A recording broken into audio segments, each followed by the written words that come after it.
Is there a code nearby? County code, yes.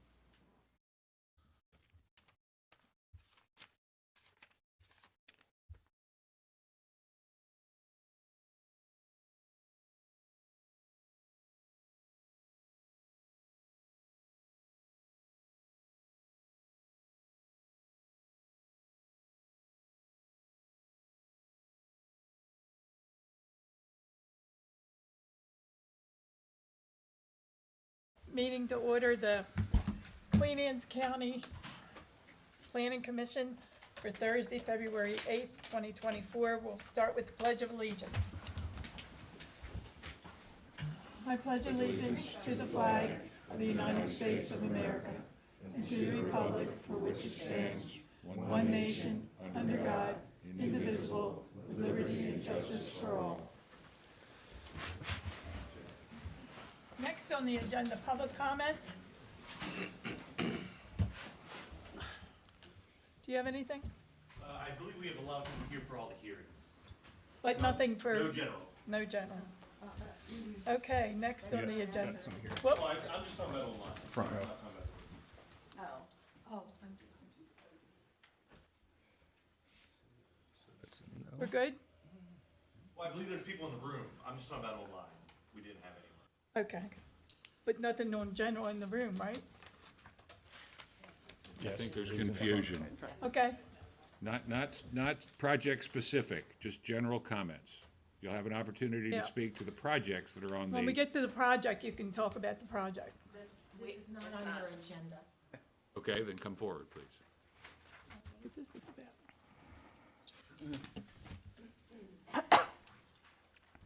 Good morning. My name is Anna Queller. I live at 129 Grays Pond Lane.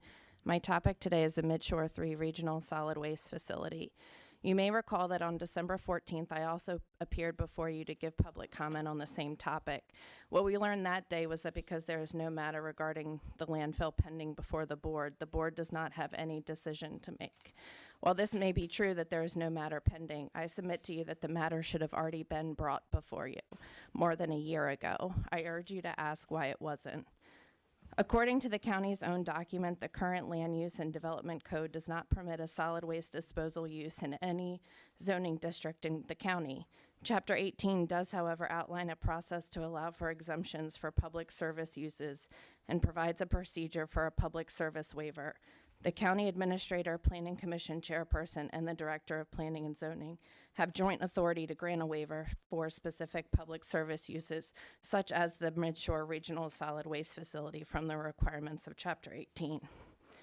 In order for the Maryland Department of Environment to continue with the refuse disposal permit application process, MDE must receive a written confirmation from the county applicant affirming, among other things, that the project has all necessary local zoning and land use approvals. This requirement is embedded in the Annotated Code of Maryland. This letter is an indication to MDE that the county has followed its own requirements and fulfilled its own obligations prior to proceeding with the permitting application. The request for the required confirmation statement was made by MDE to the county on August 24th, 2022. As per the county's own document, a public service waiver is required under the county's code in order to allow the Harper Road land to be used for the Midshore Regional Solid Waste Facility. There has been no waiver granted, and yet the county sent such confirmatory letter dated October 17th, 2022 to MDE indicating, among other things, that the county does have all necessary zoning, local zoning, and land use approvals. This letter is erroneous. It's been suggested that this waiver will come later in the process, perhaps at the end of the process. I guess whenever the county feels like it. However, this suggestion contradicts the Code of Maryland, requiring that the confirmation of conformity is a prerequisite for the MDE's permitting process. Therefore, prior to the county's October 17th, 2022 letter, signed by the Department of Planning and Zoning, the issue of a public service waiver should not have only come before the Planning Commission, but should have been reviewed and approved through the formal process. Because it hasn't, the letter the county sent to MDE must be retracted. Please ask questions, please demand answers. This matter requires your immediate involvement. Thank you.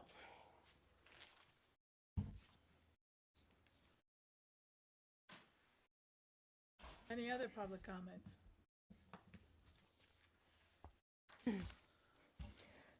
Excuse me. Greetings, commissioners and staff. My name is Teresa Earhart, and I live in Shrewsbury Farm Lane here in Centerville.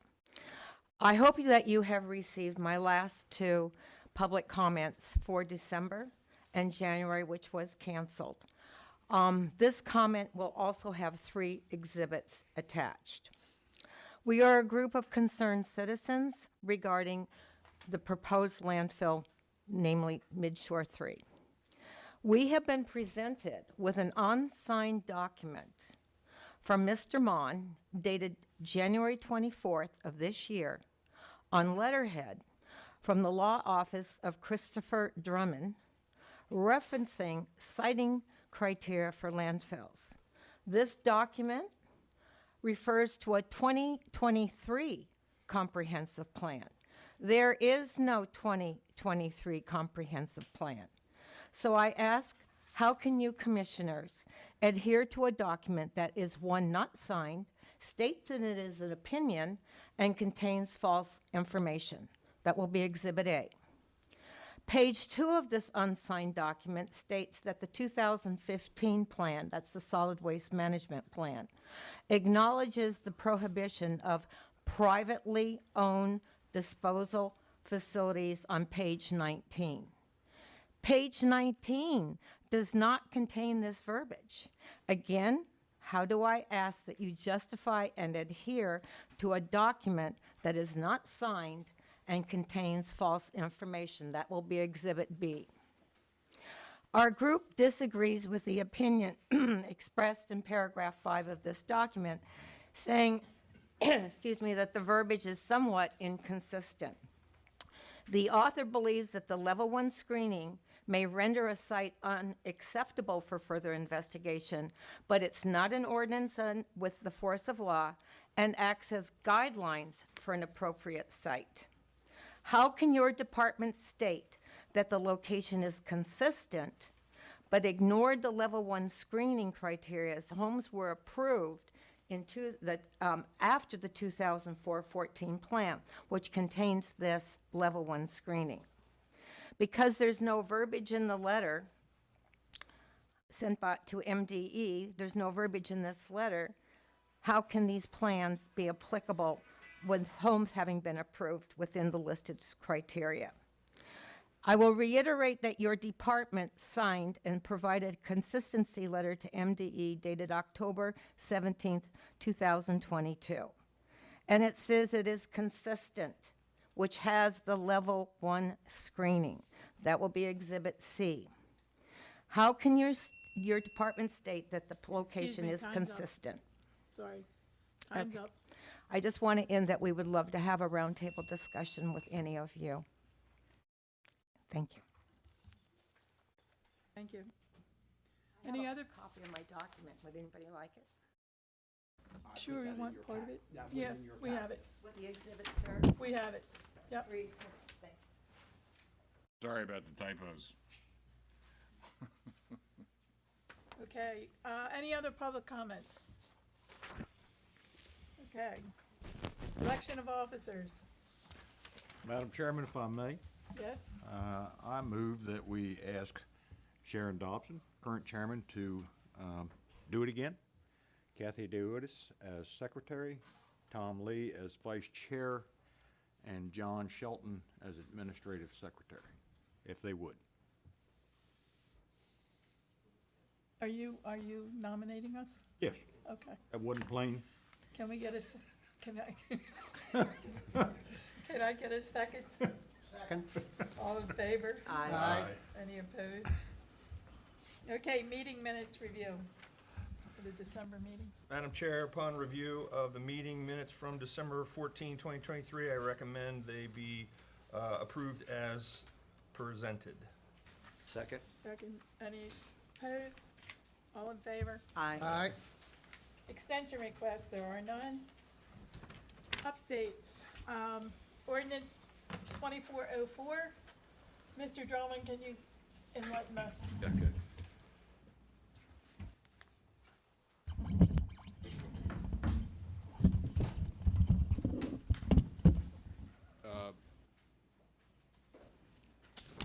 Under 18.1.2.18 of the county code, text amendments to the zoning code may be initiated by a resolution of the county commissioners, a resolution of the planning commission, or by a petition from a property owner submitted in the first 10 days of February. The county commissioners are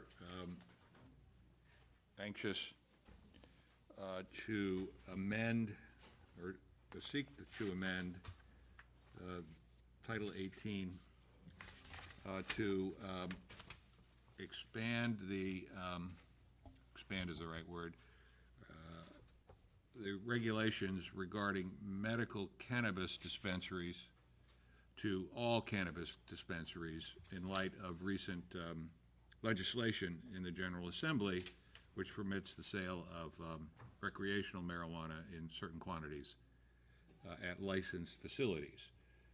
Presently, the zoning code of the county, Title 18.1, does not specifically address this new legislation. Moreover, there are a number, I don't know about a number, there's several bills pending in the General Assembly this year, which will further address the sale of cannabis at licensed facilities. There's also legislation regarding growers and processors. And the commissioners would like to be able to consider legislatively changes to the zoning code before the end of the General Assembly session, which is in April. Do so in that time frame. It's been suggested that the Planning Commission might consider initiating those amendments to the code as authorized in 18.1.2.18A, I'm sorry, 1B. Those amendments are before you, attached to a memo dated February 8th of 2024. The amendments, the proposed amendments, and you'll see a county ordinance that's been drafted in anticipation. If you're inclined to initiate these changes, the ordinance has already been drafted. And the upshot of the changes is simply to extend, or let's say, eliminate the category of medical cannabis and where those dispensaries might be permitted to all cannabis dispensaries, whether medical or recreational. It's just kind of like cleaning up the verbiage. It's cleaning it up in light of recent state legislation. Because we have to. Otherwise, there'll be some head scratching about what a recreational marijuana dispensary is. Is it a retail store? What is it? So if one is proposed in the county. So we're making clear here, you'll see there's definitions of the dispensary. I mean, it appears that you're just crossing everything it says where it's listing it as medical. Well, yeah, but there's a definition of cannabis that comes out of the state law. I have learned something in the last couple of weeks. The cannabis that's regulated by the state is, it's a long cannabinoid, something or other, 9. But there's something called Delta 8 that is apparently not regulated by the state, and it's like marijuana light, as I understand it. I just learned that in the last week or I'm so. sure there's a one for the other side to balance it from the cartel. I have to give credit to Stephanie for what you'll see in, excuse me, it's on page 2 of the ordinance, under D, number 5. As authorized by the Alcohol Cannabis Code, on-site consumption establishments are prohibited in all zoning districts. Stephanie correctly noted that the so-called on-site cannabis consumption establishment need not be where you're selling it. So you could have, in fact, it might be that the state legislation doesn't allow you to smoke it where you buy it. But the state legislation allows local jurisdictions to prohibit that use. And Stephanie corrected me. I was wrong. I thought that you could smoke it where you buy it, but that's not true. Also interestingly, you can't smoke it inside. So I suppose these on-site cannabis consumption establishments all have to be outdoors. Anyway, they would be prohibited under this proposal.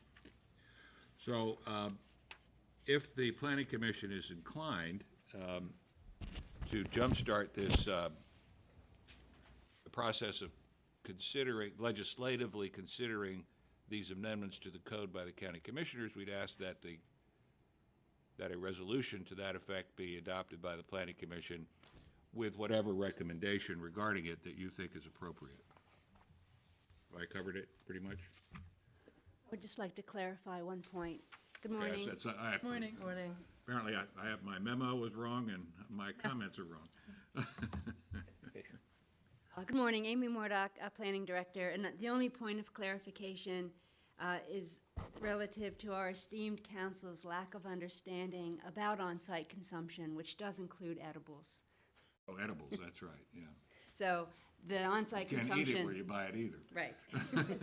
So it is meant not only to deal with smoking, but on-site generally, because I think smoking is prohibited in most establishments in general, but it's specific to the on-site consumption of cannabis products. I didn't think you were allowed to smoke in any building, That's what I mean. I don't think you can smoke anything in any building.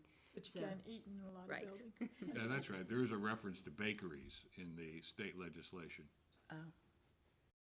Eat in a bakery. Our esteemed council may not be as hip as. I'm not as hip as you. I have a question. I know when the legislation passed last year that licensed facilities, growers, et cetera, were contained to those already licensed. No, Is that still the same? I mean, I know moving toward adult use marijuana.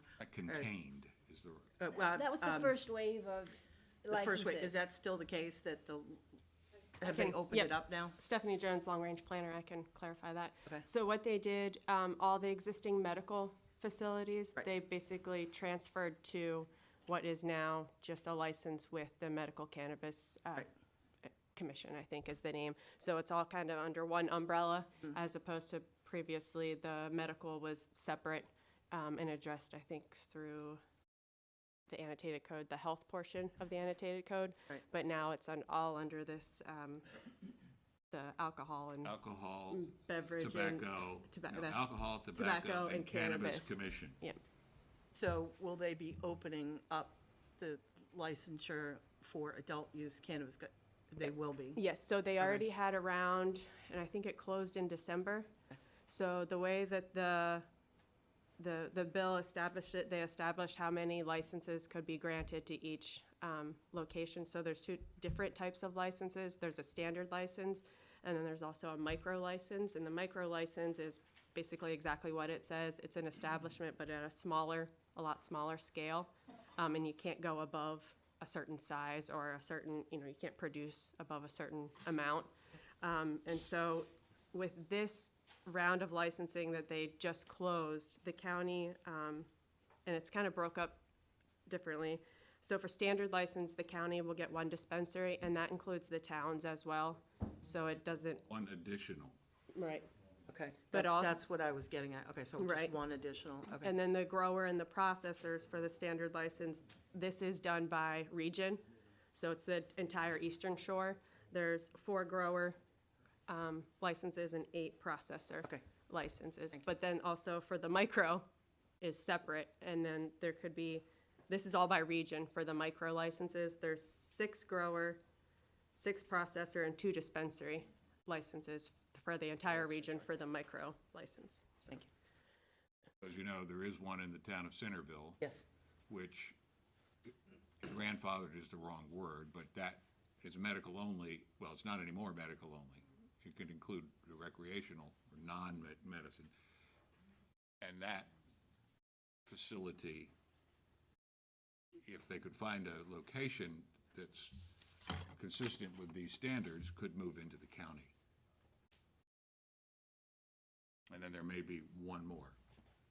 I think there's a second round of licensing that is gonna go through the state as well, but that's not opened up till this spring, I believe. But I think the standards, as in the number of licenses that they will approve, is a little different than one I just described. That was just for the first round of licensing. understood. Thanks, Stephanie. We still have 1,000 feet in here, right? I think it is fair to note that that ordinance 2404, which has been drafted, not introduced by the commissioners because there's no resolution yet by which they could do that, does continue to hold to the 1,000-foot setback from schools, daycares, and churches. I may be forgetting something. Is that the 3? Daycares? I said daycare. Schools. Schools, churches. Anything else? Public or private daycare. right? Libraries. Is libraries in? Let's see. No? Institutional uses. Yeah.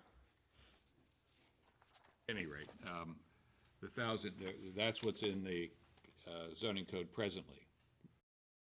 The state legislation refers to 500 feet. So we'll see if there's a challenge to this ordinance, if it becomes law, with a 1,000-foot setback. We'll see what the result is. Typically, aren't local jurisdictions given the ability to be more restrictive but cannot go the other direction and being less so? The state legislation says that local jurisdictions may not be unduly burdensome. Double the distance may be considered unduly burdensome by some read? Some argument? See. Sure. Plus, I don't know if the legislation that's pending in the General Assembly now has an impact on this. Stephanie has been following that. They define unduly burdensome more in this bill that's pending now as opposed to the previous bill of last year. So I think the bill that's out there now says that we would have to treat all dispensaries as a retail use as opposed to zoning it as to where specifically we would want it to go. So anywhere where that sales or retail would be permitted, then a dispensary essentially would be permitted. But that's all pending still with state legislation. And part of that is part of the reason the commissioners are anxious to move forward. Now they have to be confined to some medical zoning overlay? Now they're under, medical marijuana dispensaries right now are permitted in a variety of zoning districts. Listed on the first page Yeah. of your memo. But you see in the Graysonville medical thing, Right.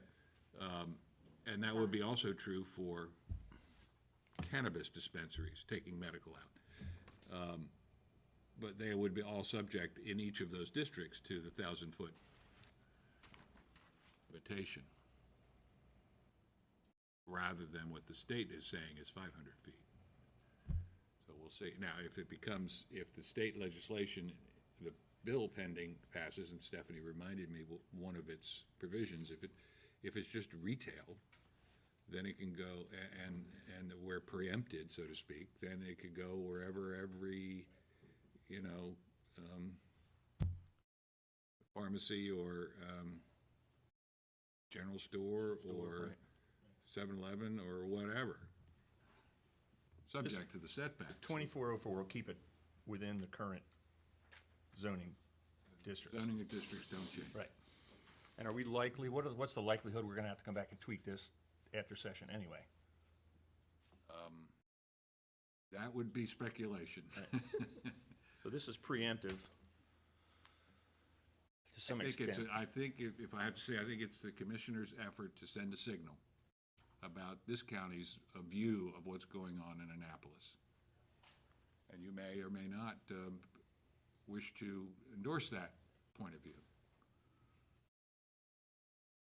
In addition to that, we did need to update our code based on last year's legislation. So we did have a window in which we needed to do this because we are getting phone calls from potential applicants, and we don't have the zoning in place for it. So this was definitely, and I don't think we mentioned this, the bills that you're seeing today are couched within our comprehensive code update. These are processed as amendments, but they are really being lumped together in what I like to call omnibus pieces of legislation. And these pieces that you're seeing in advance of a more traditional comprehensive update are bubbling to the surface because we have some pressing state and even federal matters to deal with that our code just doesn't have the mechanisms to do and to allow us to do. So despite taking a position on what's happening in the current legislative session, which I think is also a part of this request to get it before you so quickly, we still need to do this. Yeah. Yeah. What do we do if someone comes to us and says, well, I want to put cannabis dispensary, I've got my license, and I want to put it, where can I put it? Well, we don't, do we call it retail? What do we call it? So this calls it something. Okay, so our next step is to read both of these and to get it on the for a vote. Do we need to do both of these paragraphs? I'm sorry? Do we need to read both of these paragraphs into the record? Can we just resolve to make a send the resolution. favorable recommendation? I'm sorry, you're, as to what you're being, Procedurally, Look at the back, the back of your memo Yeah. has that recommend, yep, you got it. Right. they need to, if you're inclined to proceed, then we need to initiate the text amendment by way of resolution. And then, if you're inclined, you can provide what recommendation you think is appropriate for the commissioners to consider. In the initiation, I think if you are so inclined, I think reading those two paragraphs would be the appropriate step. Initiating it doesn't mean you agree with it, it's just that you're getting it started. thing that's on the letter here, I think. Isn't it these two? Yeah, it's these two. Get this? Here. Okay. Madam Chair, I'm going to stab at a motion here that be it resolved that the Queen Anne's County Planning Commission send a favorable recommendation to the Queen Anne's County Commissioners regarding the amended ordinance number 24-04. 24-04, paragraph 18-1, definitions, paragraph 18-1-95U, medical cannabis, grower, processor, and dispensary, paragraph 18-1 through 13, general district regulations, paragraph 18-1 through 14, agricultural district, paragraph 18-1 through 21, suburban commercial district, paragraph 18-1 through 22, urban commercial district, paragraph 18-1 through 23, suburban industrial district, Paragraph 18, 1 through 24, Light Industrial Highway Service District.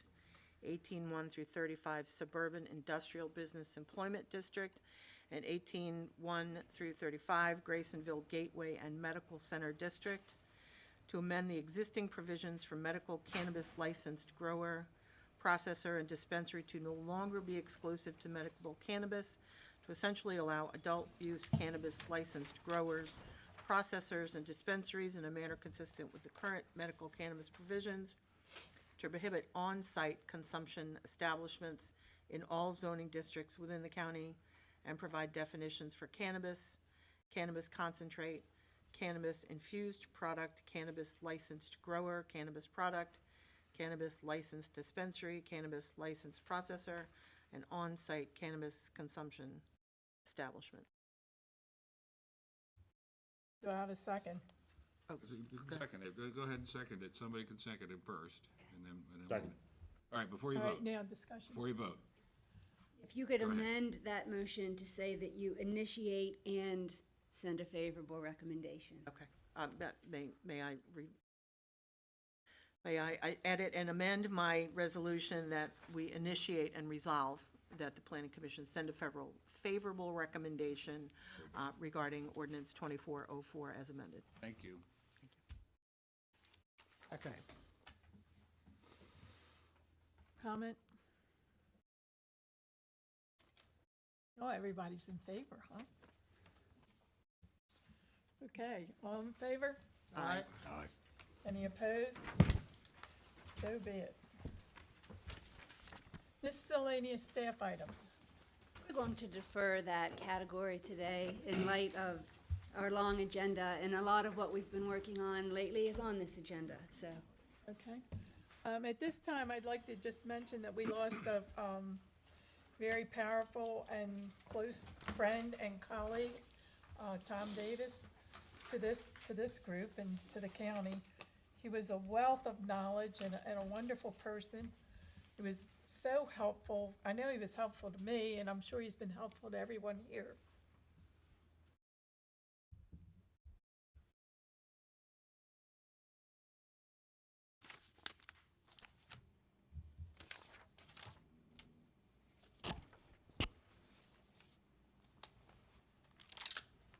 Anyway, we'd just like his firm and his family to know that we're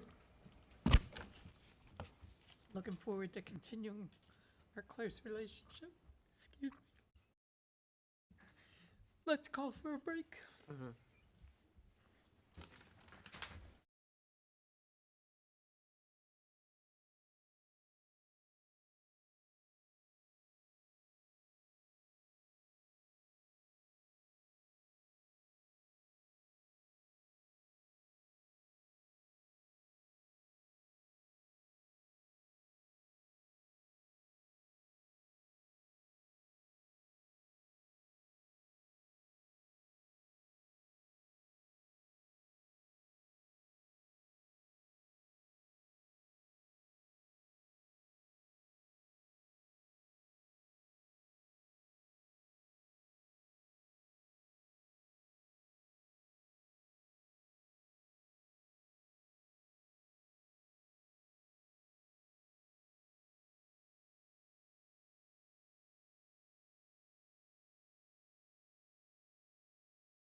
bring the meeting back to order.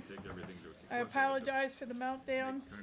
And Amy, I'm going to ask you to come back because I know we have a couple announcements, at least one.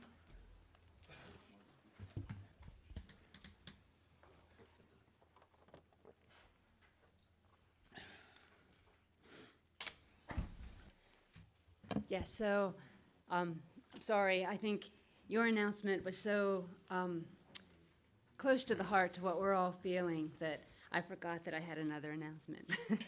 But yes, I just wanted to update the commission that we are one planner down on our staff right now. Our senior planner, Rob Tracy, has taken a position with a neighboring county. So you will be seeing an advertisement for a senior planner position on our staff. So, and I look forward to a positive update for you on that front. So that was really all I had. Falling victim to our own practice, aren't we? Yes. Perhaps. Okay, major subdivision. Place. Steve Johnson's gonna, I'm sorry, Doug's gonna do it, okay. Can you introduce yourself and? Good morning, Doug Summers, Associate Planner with Queen Anne's County. I'm filling in for Rob Gunter this morning. We are here for subdivision 2305-0378, in which Landbridge LLC is proposing administrative subdivision to transfer 1.165 acres from parcel 300 to parcel 38. And then additionally, the applicant is proposing a large lot subdivision to create 10 residential lots in the Neighborhood Conservation NC20 zoning district. And they are here to request final subdivision approval.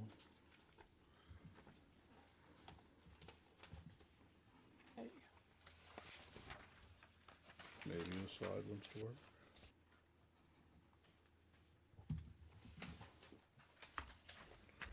One sec for my technical difficulties.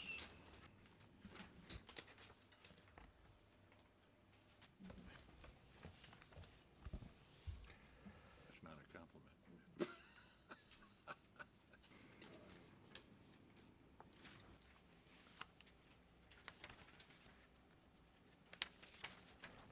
Is he still in your?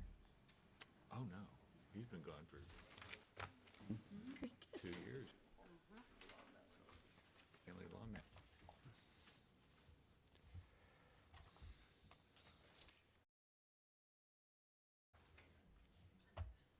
Harry, can you help me? Sorry about that. We're Okay. back. We're good. I was Yes. Okay. It had to be rebooted.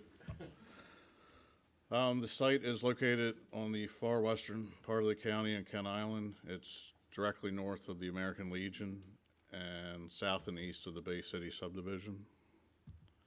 More specifically, tax map 56, parcel 38 and 300 are located directly south of the intersection of Victoria Drive and Stafford Road and just west of Maryland Route 8, Roman Coke Road.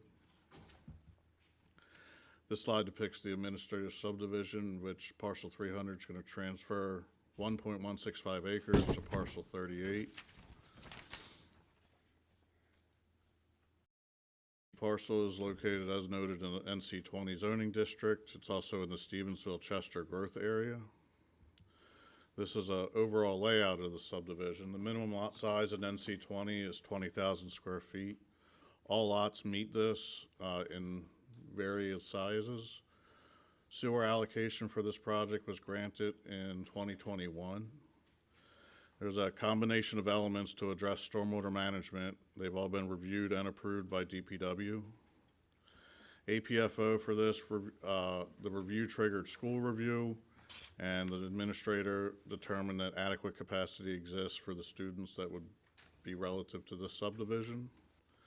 There is a wetland down in the southeast corner. There's no disturbance planned for that wetland. This slide also depicts the orange is the cul-de-sac sidewalk and street trees associated with the subdivision. The applicant has addressed state-required forest conservation through the protection of 2.69 acres of woodlands on site. They're shown here in the hatched area and kind of surround the outlying layer of the subdivision. This is the general architecture proposed by the applicant. Homes are in the 2,200 to 4,000 square foot range, and with prices starting in the mid to 500s. And with that, I can try and take some questions or turn it over to the applicant. Thank you, Doug. Joseph Stevens, on behalf of Landbridge. I have with me the civil engineer for the project, Jared Byer, is that right? That's correct. Okay, and what, I'm just gonna do a couple of things, because you've seen this project multiple times. It complies with all the zoning requirements as indicated. There was an issue regarding Victoria Drive and whether or not the applicant could access that. That was resolved by the circuit court. That was appealed to the Court of the Maryland Appellate Court, and they're still pending a decision. I think I was pending a decision last time. I anticipated it before now, but as the law stands, the judge's decision is that this applicant and this project can access, and the judge issued an order to that effect. There were a couple of things that were of concern to the Planning Commission, both early on, back when we first came here, as well as 2 months ago, and I'm just gonna have Mr. Byer reiterate it. One was stormwater, and then I have Mark Keeley here, because he, even though we weren't required to do an adequate public facilities traffic study because we were under the threshold, he did do an abridged analysis, testified to you as to those results. We just thought it'd be helpful for you to hear it again in case you have questions, and that's all we'll have. Go ahead, Mr. Good morning. I'm Jared Byer, PE, Lane Engineering. There's two components to stormwater management. We have quality and some ESD, and then we have quantity control. So for quality control or management, actually that's a great one. We're sending our street, our sidewalk, and most of our driveways to a bioswale in that green area there. And then we have selected several options for each of the houses to address ESD requirements when they're constructed. The lots are going to be split graded, so half of the roof area and the front lawns and most of the driveways will drain towards the street, which means they'll drain to the bioswale. And then what this means is that we're reducing the runoff on those lots to the west half of the site. Half of the roof, again, is coming towards the street. So we're reducing that drainage area by about 40%. And so that means we're reducing the runoff by about 40% to that swale, that wooded swale that's behind the houses of Chesapeake Drive. That's a major concern of this project. Because of that, Queen Anne's County required us to address the 100-year storm event. So normally they would require the 2 and the 10-year to be managed. We're managing the 100. We have significantly reduced the runoff to that swale. We manage those storm events at both our outfall points. There is another outfall point at that wetland that we're not disturbing. And we've satisfied their requirements from that standpoint. All right. I'm just going to ask Mark if you could come on up. Good, you can sit down if there's no questions. One question, if I may, before we get into the traffic. Just for my clarification, why did we not have access directly to Roman Coke Road? Can you clarify? Go ahead, Mark. You can go ahead and answer. Yeah, so Mark Keeley, traffic consultant, Traffic Concepts, 7525 Connolly Drive, Hanover, Maryland. It's really a matter of access. So state highway is not going to grant an access to a major collector road, state road, when you're supposed to follow the functional road class system. So driveways and minor roads like this would access local roads, and those local roads feed into minor collector roads to major collectors to arterials. So it's a matter of access management and good access management to create safe access. So these trips are going to come out to a traffic signal at Bay City Drive, and that's what State Highway is going to want. Okay. Okay, so as Joe pointed out, this project doesn't meet the requirements for APFO roads because we generate less than 25 peak hour trips. But we did an analysis of Route 8 at Bay City Drive during the weekday peak hours. So the peak hours in the morning are 7:15 to 8:15, and it's really the schools that drive that peak hour. And then the afternoon, it's 4:45 to 5:45, so people returning home from work. We did two analyses, the critical lane, and that's, you're familiar with that. It's a calculation where essentially you're looking at the through volumes and the opposing lefts, and it gives you a number scale, and that a level of service letter is applied to that. So the critical lane, it's an A, but then we did additional analyses with highway capacity software, and that highway capacity software measures the delay for each turning movement. The overall, during the peak hours, 7:15 to 8:15 and 4:45 to 5:45, Bay City operates at a B level of service. Now within, there are C level movements. So if you're coming out of, the left turns coming out of Bay City, it's about 30 seconds delay average vehicle, so it's a C. But when you combine the overall delay, it calculates to a B, overall B level service, so it's adequate. The trips generated by these 10 units, it's going to be under 10 trips spread out theoretically over the course of the peak hour. People leave at different times. You know, if you have kids, you might drop them off at school, or you work later, or some people work at home.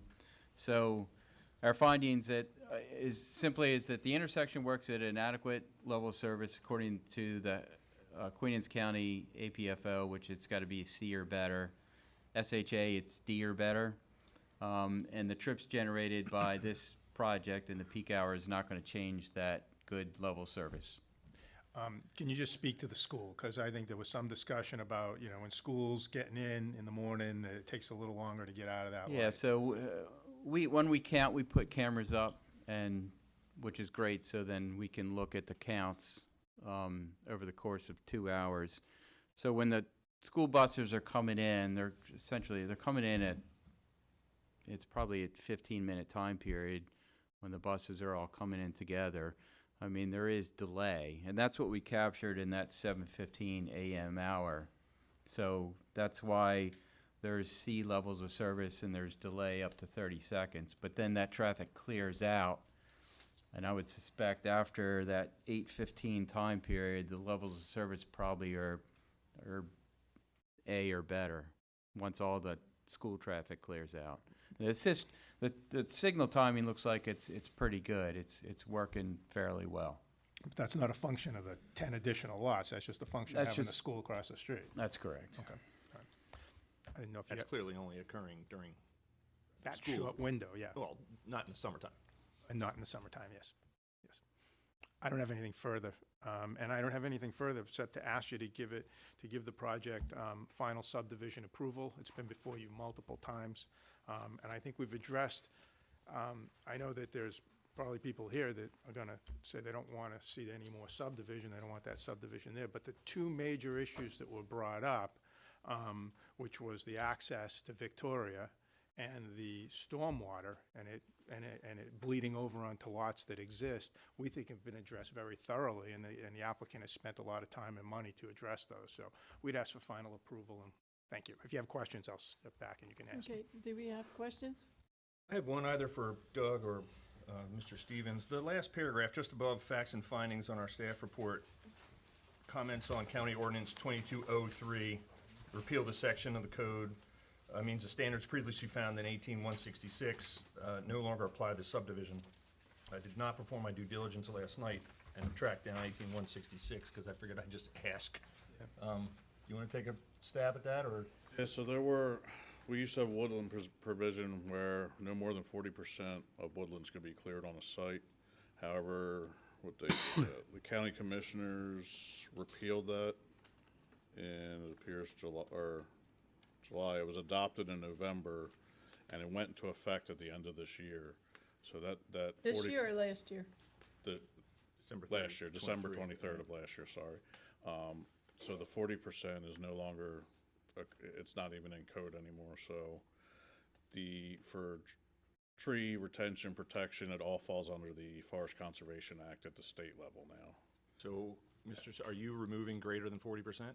Yes, we went, what we had was, we had initially had forest conservation requirements on this subdivision.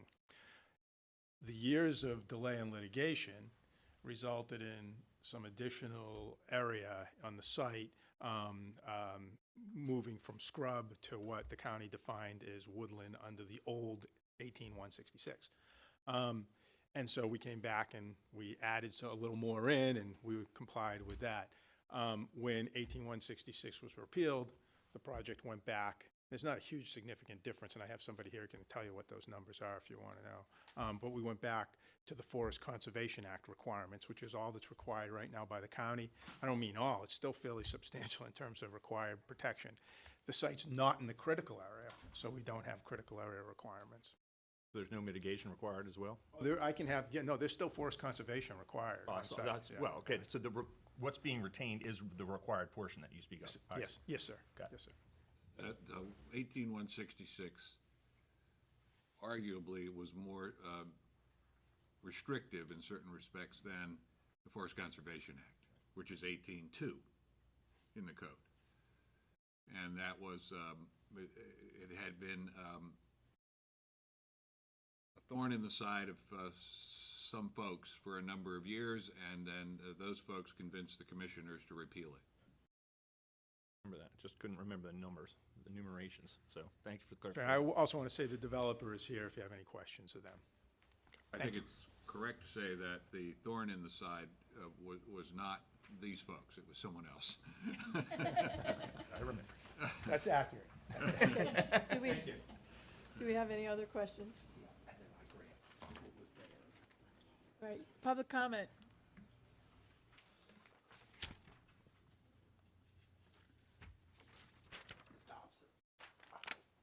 Wait a minute. Okay.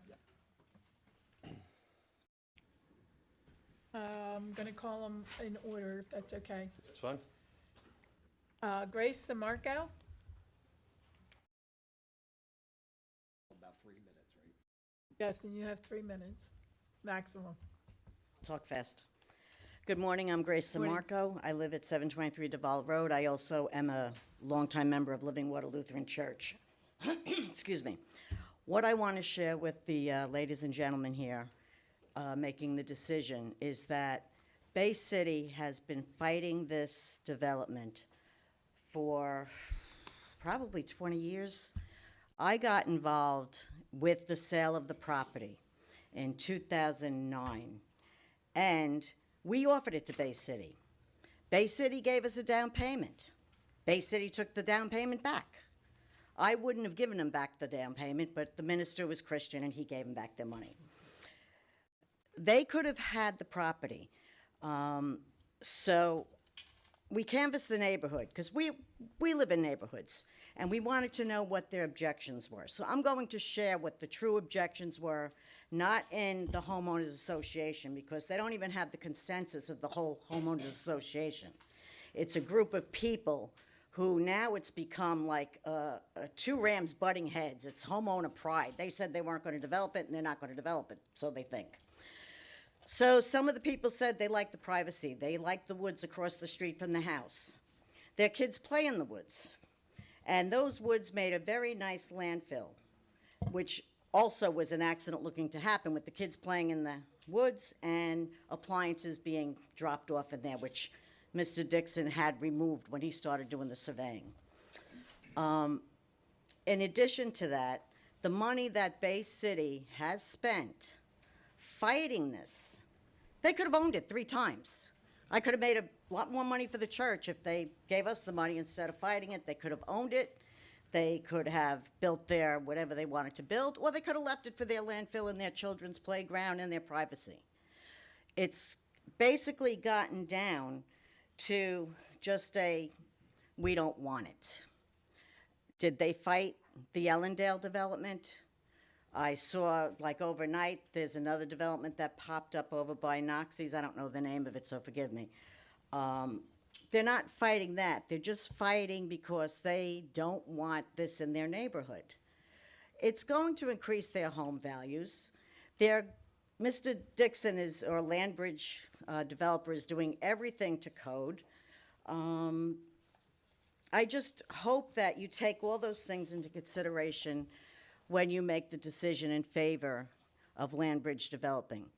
As far as the traffic goes, I live in Cloverfield. There's 1,000 houses there. There's traffic when the high school's in. I thought I was going to be late getting here. But that's only a little portion of the day. So I see the development all over Kent Island. Okay, I'm done. But I'm up.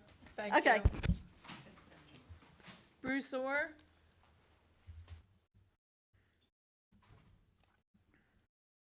I am Bruce Orr.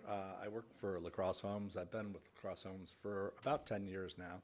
And I just wanted to comment on the fact that this development helps the economy, the local economy.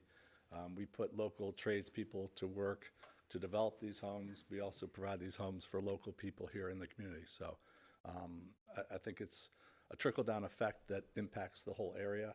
And I would hope that you would approve this plan. Thank you. Thank you, Bruce. David Blitzer?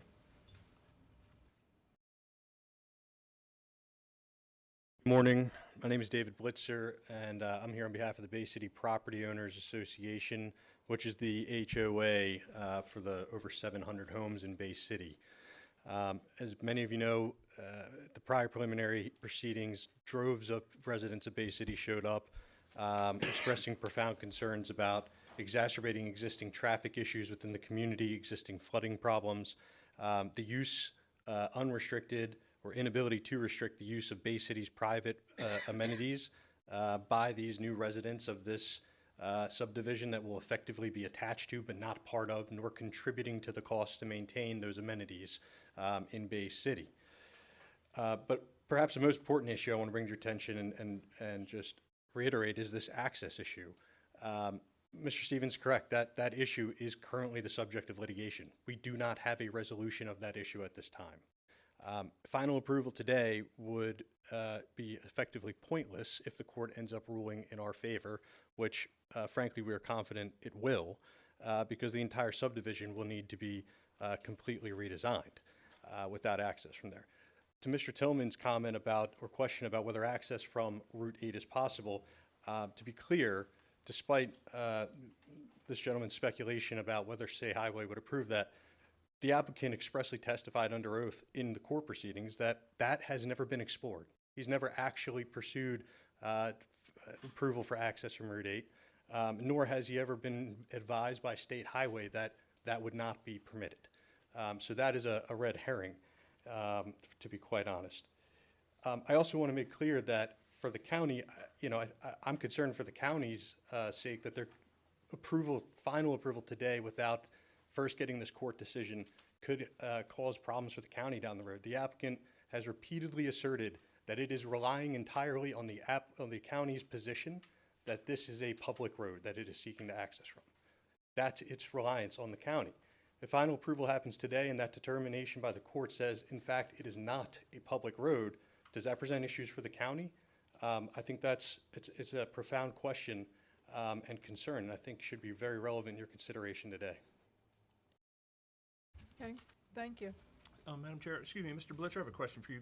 Can you please expand upon those amenities that you commented on that that the potential residents of this subdivision would not be contributing towards? Sure. So I have the Vice President of the Bay City Homeowners Association here who could probably comment better as I'm not a resident, but there are a number of amenities including kind of public park spaces that are near the waterfront, a boat ramp. There are numerous private roads in the community that the community pays for and maintains on its own. There is nothing to prevent access to any of those facilities or amenities to these folks that would be living in this new development. Wouldn't that be true for anybody? Wouldn't that be true for me, for example, that I could go and park on the street in Bay City and use the waterfront park? Not legally, no. Oh, well, why? I agree. Why? Why would these people be any different? Why would these people be? Well, because they're living in this, they have to drive into the community. There's nothing to bring you to that community right now, right? Your home isn't located there, Mr. The Drummond. boat ramp might bring me to that community. Excuse me? The boat ramp might bring me to that community.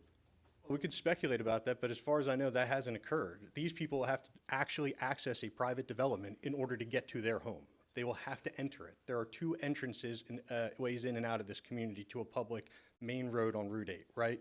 Unless you live there right now, or you're providing services or making deliveries to folks that do, there's very little reason that you would go there, particularly when you have Mattapique State, the Mattapique Park and other places like that that are public facilities down the road.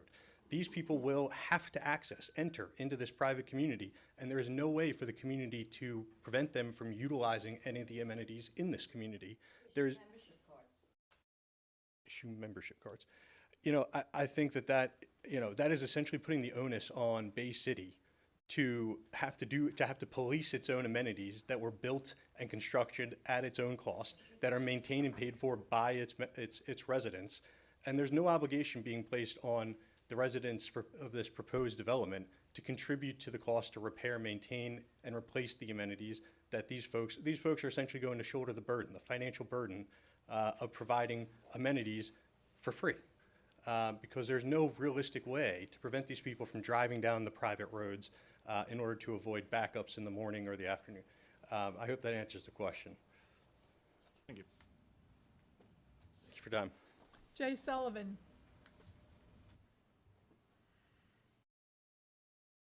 How are you? I'm a resident Bay City, and as Mr. Blitzer said, part of the HOA. Speak up a little bit, please. Can you speak up, and you have to introduce yourself? Yeah, Jay Sullivan, I'm a resident Bay City, also represent the HOA today. I just want to You make also represent what? I'm also sorry. a member of the HOA. Okay. I want to make one point that continually gets left out of this discussion. To get access to these two joined properties, to create this 50-foot that allows this neighborhood to go in and, quote, in county terms, extend Victoria Drive, the extension goes across a private 50-foot wide road that we own. It's just that simple. You cannot take somebody's property and give it to somebody else or extend it under whatever use the county wants, because they're the county, and as I've been told, we'll do what we want. You cannot take people's property to allow somebody else to do something. It's just that simple. That intersection, to get to that court that they're proposing here, is not owned by the county for them to give that right away, and it is not part of this development plan. It's that simple. Okay? Thank you. Anybody wants to Steve address that or talk Jakubowski, about that? and Linda Jakubowski. We'll pass on our comments and just say we're supporting the comments of Grace Samarco. So you're for it, okay. And Judith Hurd.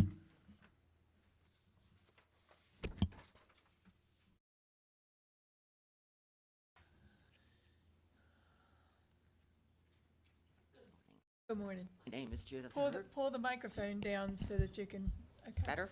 Yes, ma'am. Okay. Good morning. My name is Judith Hurd. I am a resident of Bay City. In fact, And I if you live could you speak up a little bit, please, or perhaps Certainly. lean into the microphone? Okay. Thank you. I am resident of Bay City. I've been there for 28 years. This has been a hassle that's been going on for probably 20 years. It is stupid. I don't know why Bay City wants to continue on with this. It's only 10 houses. We just had a whole city put in at Ellendale. I don't remember anybody complaining about that place. As far as the amenities are concerned, there is none. The only amenity that there is we own a piece of property that fronts the bay. There's a couple of kids' playthings there. That's it. That's the amenities. Now, what's the problem? It just sits there. There's rarely anybody up there unless the ships are going by. As far as the only other amenity, they put in some flower beds right at the beginning of the coming into Bay City. I go in and out of there off and on. The most I think I've ever had is maybe 3 or 4 cars in front of me waiting for a traffic light. That only takes a few minutes at the most. I don't understand what the problem is.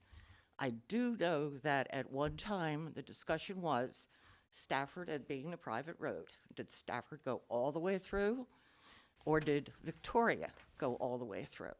They meet like this. So it's Victoria this way or Stafford this way. That was the question. The question was solved by the roads saying Victoria goes all the way to the end. Therefore, there shouldn't be a problem. I don't see where 10 houses are going to make that much difference in the city. Thank you. Yes, ma'am.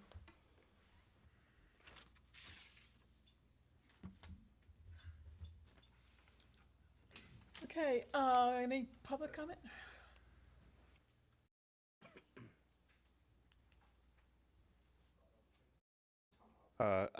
Bruce Grove from QACTV. I just wanted to make sure everyone knew, because we have a lot of people in Zoom today. And if you could please let us know what you're here to make public comment about in the chat, that would really be helpful. If you don't have a way to type to us, could you start your video, wave, use the raise your hand feature when the item you want to talk about comes up? Because I don't want anyone to miss their chance, but I know it's kind of hard to follow along. So I did allow people to unmute. So if there's anyone here that's here to make public comment for this individual item, please unmute yourself now.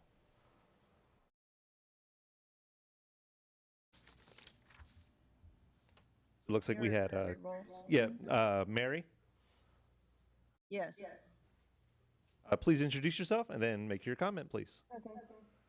Thank you. My name is Mary Ralston. I live in Bay City. I've been here for 24 years. I'm concerned and have expressed concern before about the stormwater runoff that is currently being experienced by the residents and property owners along Stafford and Chesapeake. There is a property right at Chesapeake and Stafford that continues to receive water runoff in their backyard, their side yard, into their property residence itself, as well as the front yard. I delivered a letter as well as pictures to the commission on September 9th in 2021. I also, there was a gentleman who lives on McKay who at that particular meeting indicated he was having trouble making his mortgage payments, and he lives over on McKay, which was several blocks down, because the water underground was coming down from Chesapeake, which ultimately started at the top of the area where they're planning to develop now. On October of the next month, a lady, Karen Brown, who lives on Chesapeake, presented herself, testified, brought pictures of panoramic of her property, which the backyard was underwater, plus the adjoining properties contiguous to her were both underwater. This was not something that was an unusual storm per se. That is a 10-year flood, or it was, or a 100-year flood. This was at least 18 inches. She also expressed the fact that there were problems with the sewage backing up. I had overnight went through every single meeting that you all had since 2021, and this first came up.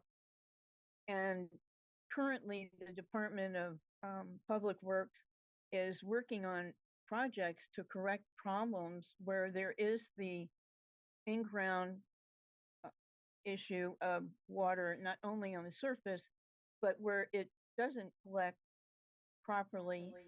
And they're resolving these issues easily, where it can be done prior to the development being started.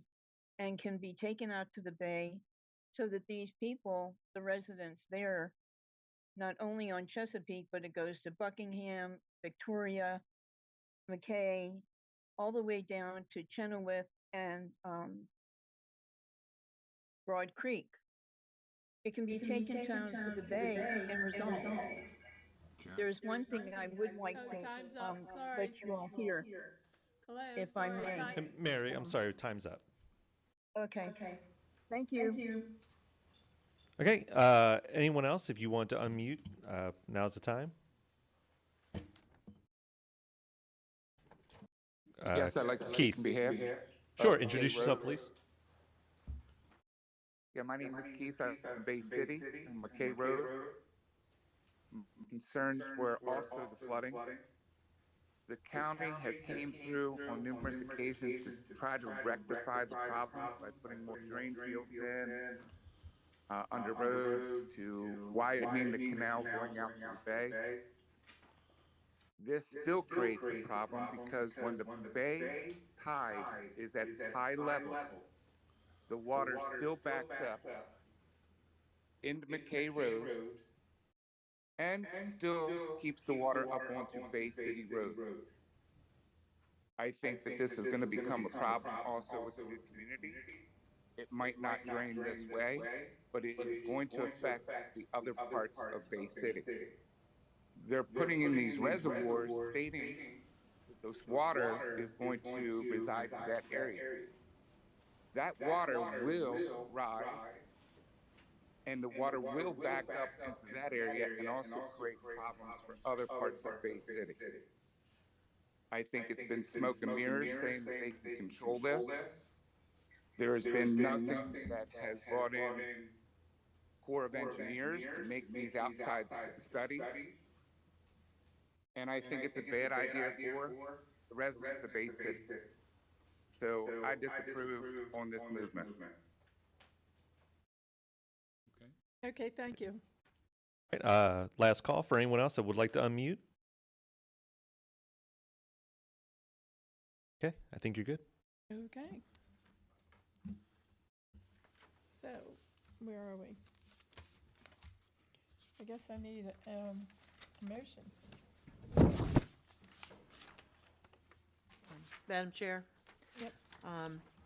Be it resolved that the Planning Commission regarding the request by Landbridge LLC for a proposed subdivision identified as place to administratively transfer 1.165 acres from tax map 56, parcel 300 to parcel 38, and to create 10 new residential lots utilizing the large lot subdivision technique as more particularly described in the Department of Planning and Zoning file number 23-05-0378, hereby finds this subdivision to be consistent with goals and objectives of the Queen Anne's County zoning and subdivision regulations and the 2022 comprehensive plan, and hereby grants final subdivision approval with the following conditions.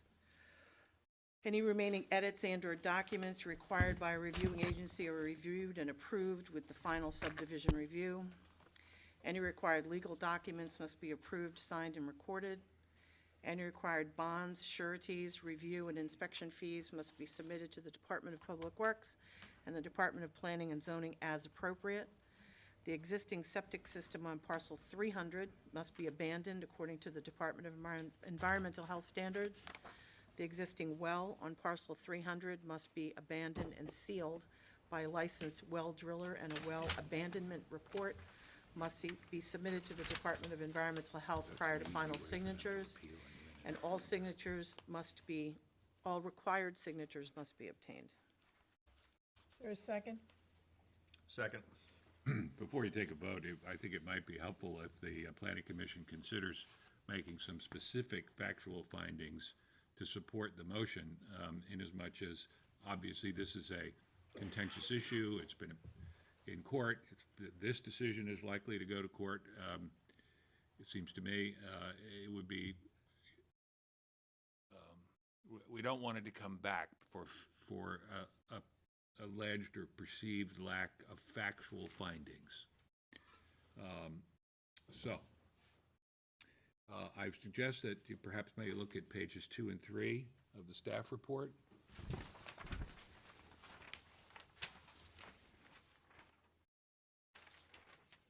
For example, it would be helpful if the planning commission would consider findings that the lot sizes meet the requirements of the zoning code, that sort of thing. Or have some discussion regarding them so that the record is clear that your decision is based upon findings of fact that support the conclusion of the motion.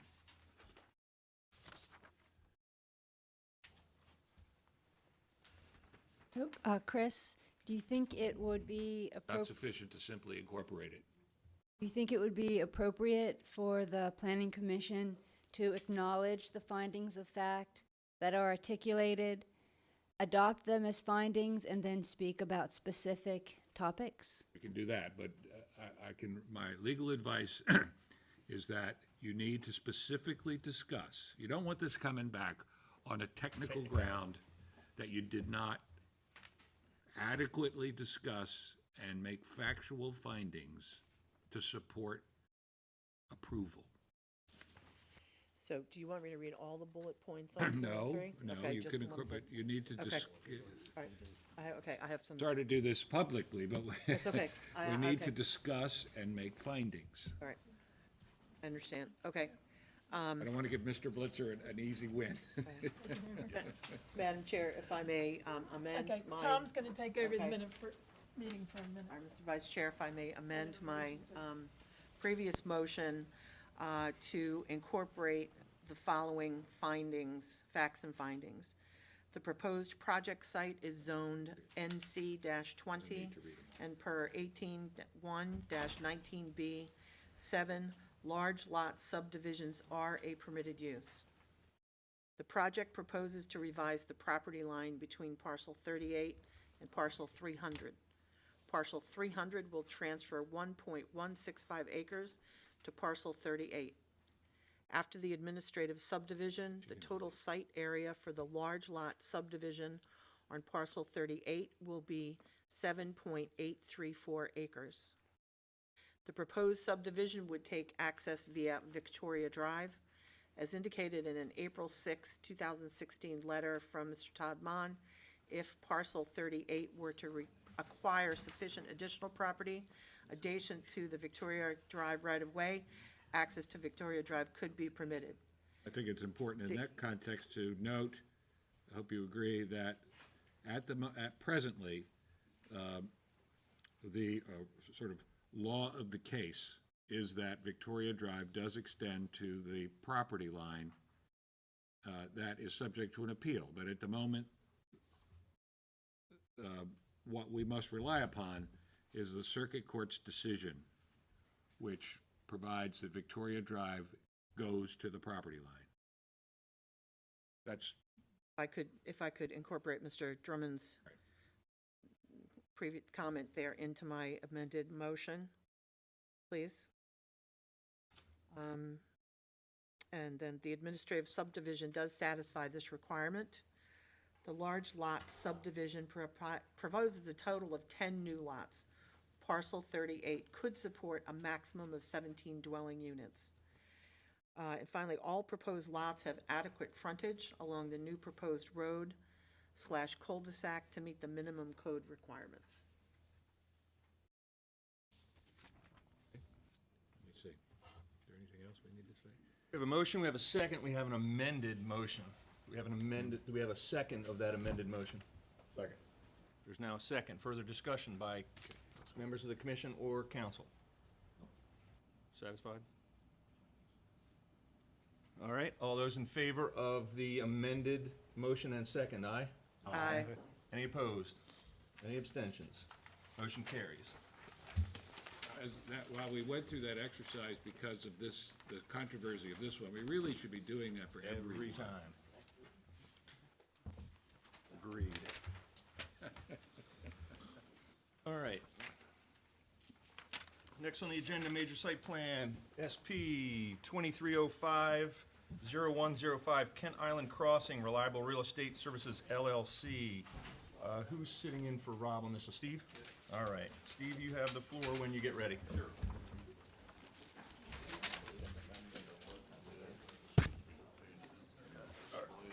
Oh, hold on a second.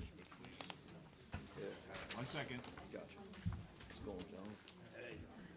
Mr. Reese correctly points out that what we approved was the consolidation, was the admin, Not the final. not the final. Oh, wait.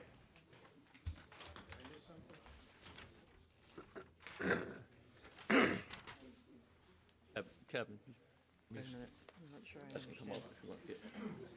I'm about in the first sentence of the resolution. Did you not, and to create 10 new residential lots? Can we, is there any way that we can go back and make sure that the motion, did you? Did she read the entire thing?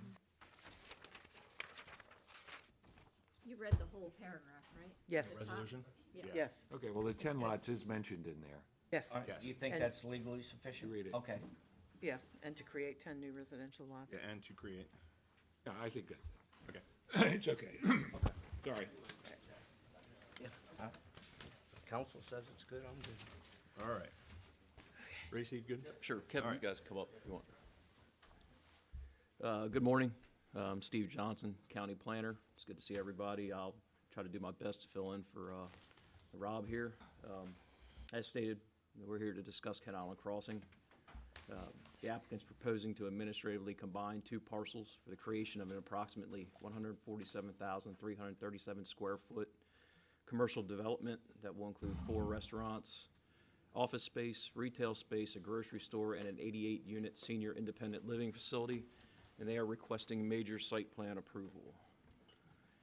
This slide gives you a general location of the property. As you can see, it's located in the southwest portion of the county on Kent Island. More specifically, the site is comprised of tax map 57 parcels 8 and 374. It's located south of the Four Seasons subdivision, east of Kent Island Volunteer Fire Department, north of 50. The applicant will combine both of these parcels administratively to create one 14.506 acre parcel. That administrative subdivision would have to be recorded prior to this major site plan receiving final signature. Property zone, town center. It's also located in the Chester-Stevensville growth area. While they aren't pictured here on the screen, property is also located in the enterprise zone and the priority funding area. Let's look at the site plan. As you can see, it takes access from Piney Creek Road. The buildings there are shaded black and numbered. Individual floor area numbers are provided there at the bottom right of your screen. I'm not going to read all those. These were taken directly from the site plan and were included in your staff report. Buildings number 1 and 2 are restaurants. Building number 3 there, kind of at the center of the screen, is a fast food establishment. Building 4 is mixed-use commercial. Building 5 is retail sales. Building 6 is a grocery store and retail. And Building 7 is the independent living facility. All town center development standards have been met with this proposal. This includes height, floor area, impervious setbacks, lighting. DPW has reviewed and approved the stormwater features on this site. Enhanced testing of the stormwater is required as a condition of the growth allocation approval. This must be tested for effectiveness in accordance with methods approved by the county and the Maryland Department of the Environment. I do believe that Trey Porter is here to answer any questions you may have on that. The property will be served by public water and sewer. Allocation for these was granted in 2022. 18-1-28D32 states that no individual use and or tenant space in a structure shall occupy more than 65,000 square feet of gross floor area.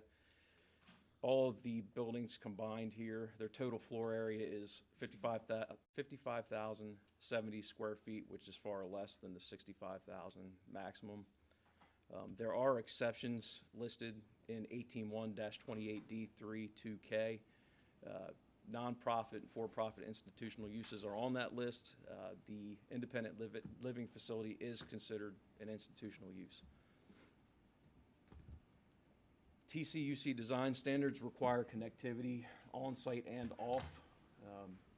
Internal walkways connecting each building are shown here in the solid dark brown. There is a perimeter walkway provided along Piney Creek Road. That's the dashed brownish orange lines you see running on the outside. That perimeter walkway will connect to the Cross Island Trail, which is the dotted black line you see to the north. And it would also connect to the existing sidewalk on the Kent Island Volunteer Fire Department property across Route 18. One second. There are public areas on this property. They will have tables, umbrellas, benches, trash receptacles, and bike racks. These are the areas outlined in blue here, here, here, and here. Also down here at the independent living facility. 561 parking spaces are required for this proposal. 550 are proposed. The Planning Commission did grant a parking reduction of 12 spaces in 2022. The applicant is only utilizing 11 of those 12 of that 12 space reduction.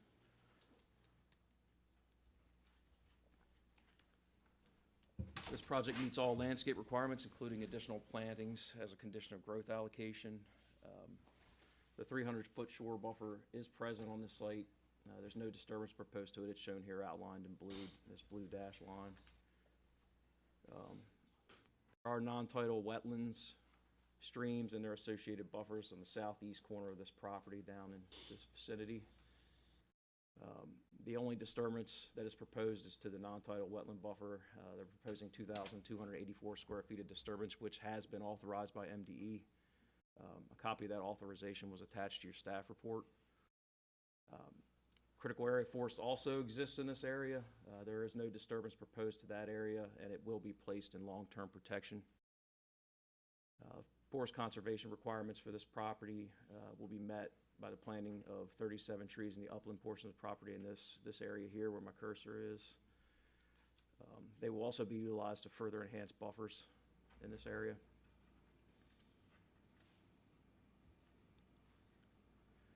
12.059 acres of this property is located in the IDA designation of the critical area. This was a result of growth allocation approval in 2005. That approval included 24 conditions from the Planning Commission, the Critical Area Commission, and the County Commissioners. In 2022, both the Planning Commission and the Critical Area Commission found this proposal to be consistent with the original growth allocation development proposal. The applicant has provided a detailed narrative that addresses how those conditions are met, and that was also included in your packets.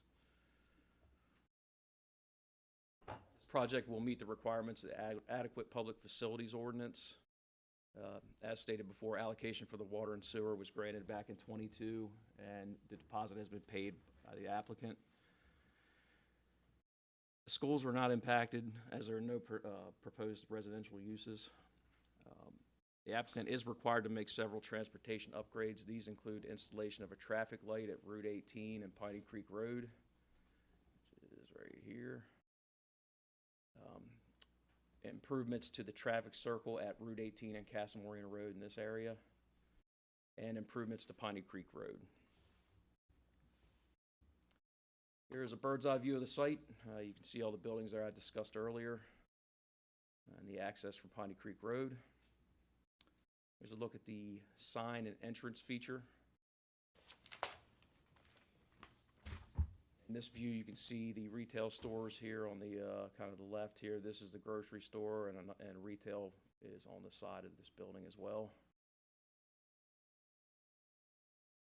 Here's the two restaurants. Kind of the front and the back view of both of those. Here's some more views of the retail and restaurants that may be on the site. This continues. Here's a look at the independent living facility. This is the view from the overpass at Route 18. On the right, you can see the independent living facility and the grocery store. The fast food restaurant is kind of off in the distance to the right of the vehicle. This is a little further down the Route 18 overpass. Here's a closer view of the grocery store and the fast food restaurant. I did want to point out that if the rooftop features on these buildings don't adequately hide the mechanicals, screening that you'll see on the next slide will be utilized. Here's the screening that I spoke about just a second ago on the left.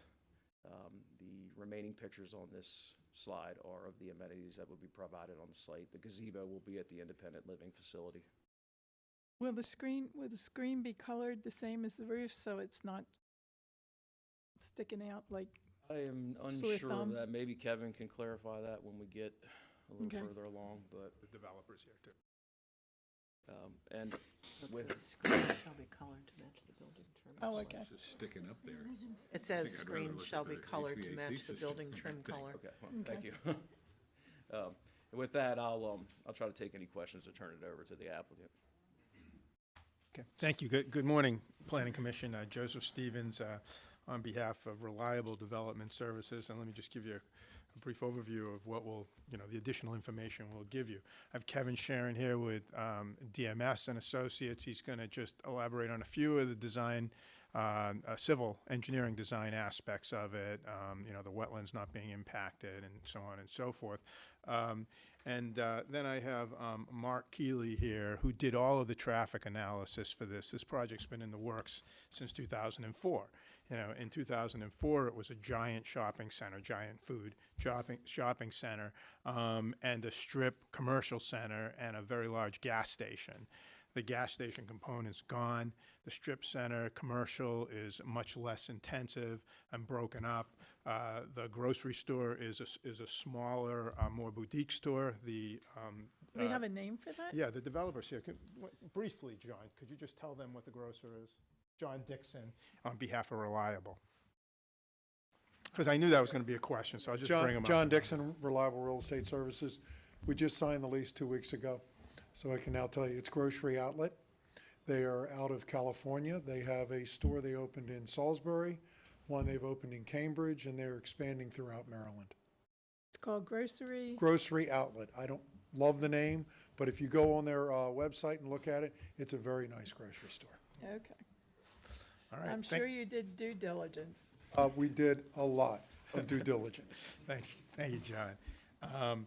And so after Mark's done, then the biggest, I guess we'll call it change that the critical area and the county commissioners and staff all said was consistent with the original growth allocation is the independent living, senior living facility. And I have Mr. Deegan here, who is going to run that facility. He is the president of Chesapeake Caregivers, okay? And he presented to the county commissioners, actually, when they granted growth allocation. There was a lot of good questions about that. He'll tell you how it's run, what type of facilities and services they provide. And, we'll do that all in about 15 minutes or so. So go ahead, Kevin. All right, thank you, Joe.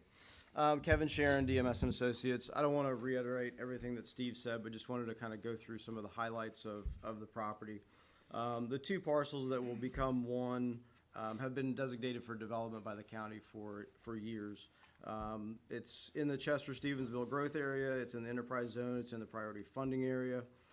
It's zone TC, which is the highest commercial zoning for the commercial zoning for the county.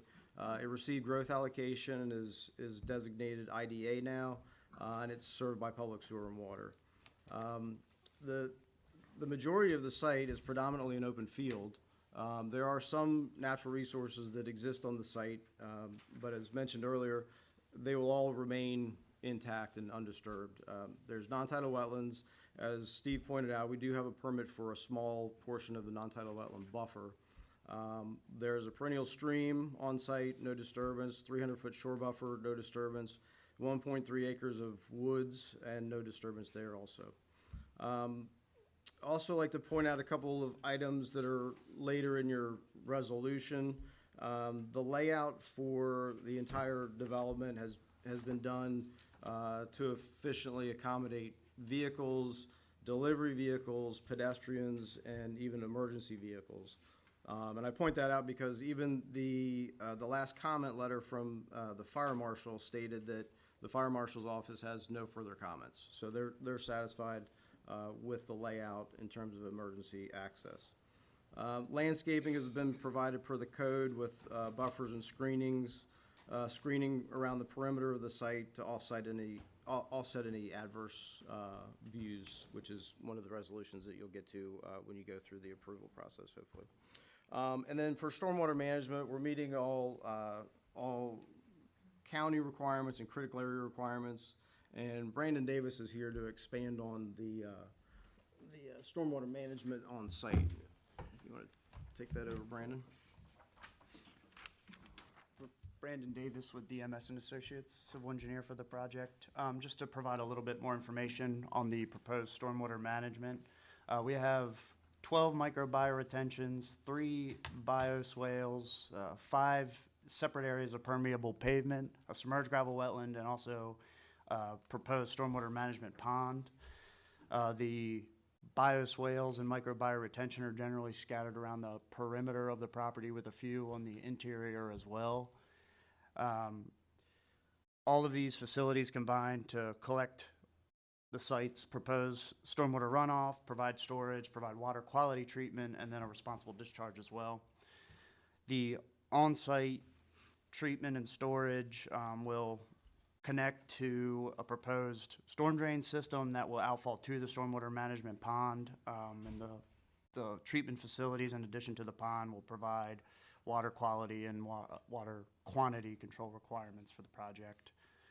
The combined ESD water quality treatment practices themselves provide an overtreatment of 12,261 cubic foot based on current calculations, with the pond providing yet another 13,000, just under 13,700 cubic foot of additional overage water quality volume. And then given the growth allocation that this site has received in the IDA designation, we're required to address critical area pollutant reduction requirements for the critical area portion of the site. So just focusing on the proposed limits of disturbance within that critical area, our requirement is 13.9 pounds of phosphorus reduction per year, and the provided treatment within the critical area portions exceeds that to the amount of just over 24 pounds per year. So that is an overview of the stormwater management, the requirements, how we're addressing them, and then obviously we'll continue to work with the agencies as necessary for additional technical details and such. Personal note? Sure, go right ahead. Just on a personal note specific to the project, our family recently went through, for my grandmother, looking for a senior care facility and such as this proposed independent living facility, and it was not an easy process to find a facility, so certainly welcome an additional option to the area. So. Okay. All right, thanks, Brandon. Thanks, Kevin. You guys have any site questions now, or we'll be here if you have any questions? Just one quick one, based on Brandon's comment about the assisted living space. What sort of number of residents are we? I forget. Oh, it's John? 88 units. 88 units? 88 units. So maybe 100 people? Sure, come on. We'll have We're in the Mr. Marriott. We'll go out of order. We'll have Mr. Deegan talk. Morning, John Deegan, You can come up here if you want. owner and president of Chesapeake Caregivers. Been in business 23 years, providing senior living service. Our community will consist of 88 apartments of independent living. We'll also be providing healthcare services with activities of daily living and medication management. What does that mean to the residents of Kent Island and the surrounding area is those folks will be able to age in place. Or if you have a loved one that maybe is out of town and you live on the island and you need to bring your mother or father closer to you, we're able to provide those services with obviously no impact on schools. We'll provide meals, transportation, medical director, physical therapy, occupational therapy, all in one building. So it's a one-stop shop for those needing those senior living services.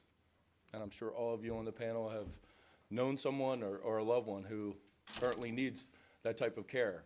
I have 2 parents currently in independent living over in Anne Arundel County, and you know, luckily I can navigate those things being an owner and operator for 23 years. So I'm looking forward to answering any questions, and hopefully you'll approve our project. John, the question was about units and beds. Yeah, 88 apartments, units. But 105 beds, So there's correct, John? 17 two-bedroom units. That is Thank you. correct, yes. How many jobs will you create with that facility? So we'll roughly have anywhere from, I would say, 40 to 60 at any given time, staff members on staff. Full kitchen, staff, caregivers, transportation, management team. It's just for the assisted living portion of the development. Correct. Correct. Correct. Well, management of the community itself as well. So not only the care providers, but also. Your community. Yeah. You gotta mean the whole. My question Just this community correct. itself, correct. Correct. Then more for the restaurants and other facilities Oh, on yes, site. yes, that's just my, Right. yeah. Do you know what that number is? I do not. I have no idea how many people are employed in a grocery store. But each of the restaurants, I'm sure, is gonna have 30 to 50, not full-time, but, servers and all that.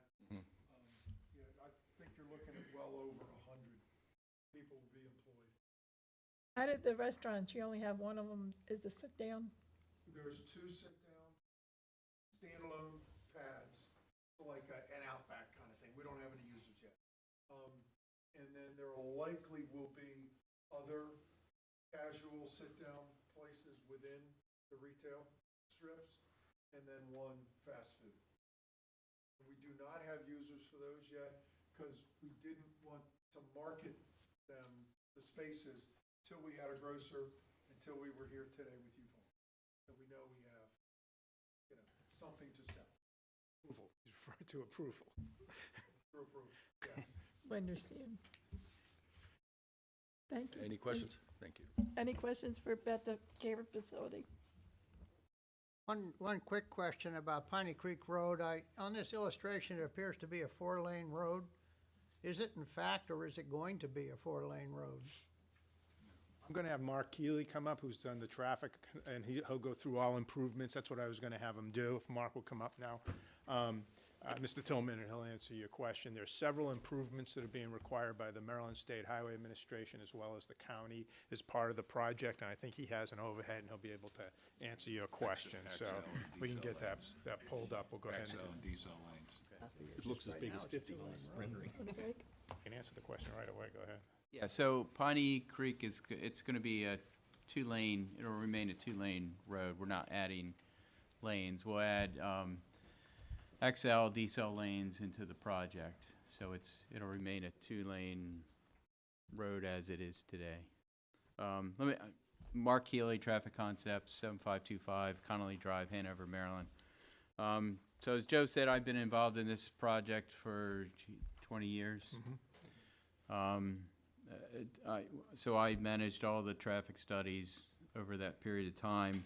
So for this project, it's 54,750 square feet of shopping center and 88 rooms of assisted living, 55 and older. We did the full traffic impact study, and we did a signal warrant analysis at 18 in Piney Creek. The traffic study was approved by the county and State Highway Administration. There were many rounds of comments, so there were revisions in the study to address all the state comments. And in the final county letter, it did say currently there are outstanding comments that need to be addressed. However, SHA has indicated that the project may seek conditional approval from the Planning Commission with the understanding that the outstanding comments must be addressed. That outstanding comment was in a August 31, 2023 letter. And it just says, thank you for the opportunity to review the traffic study and signal warrant analysis.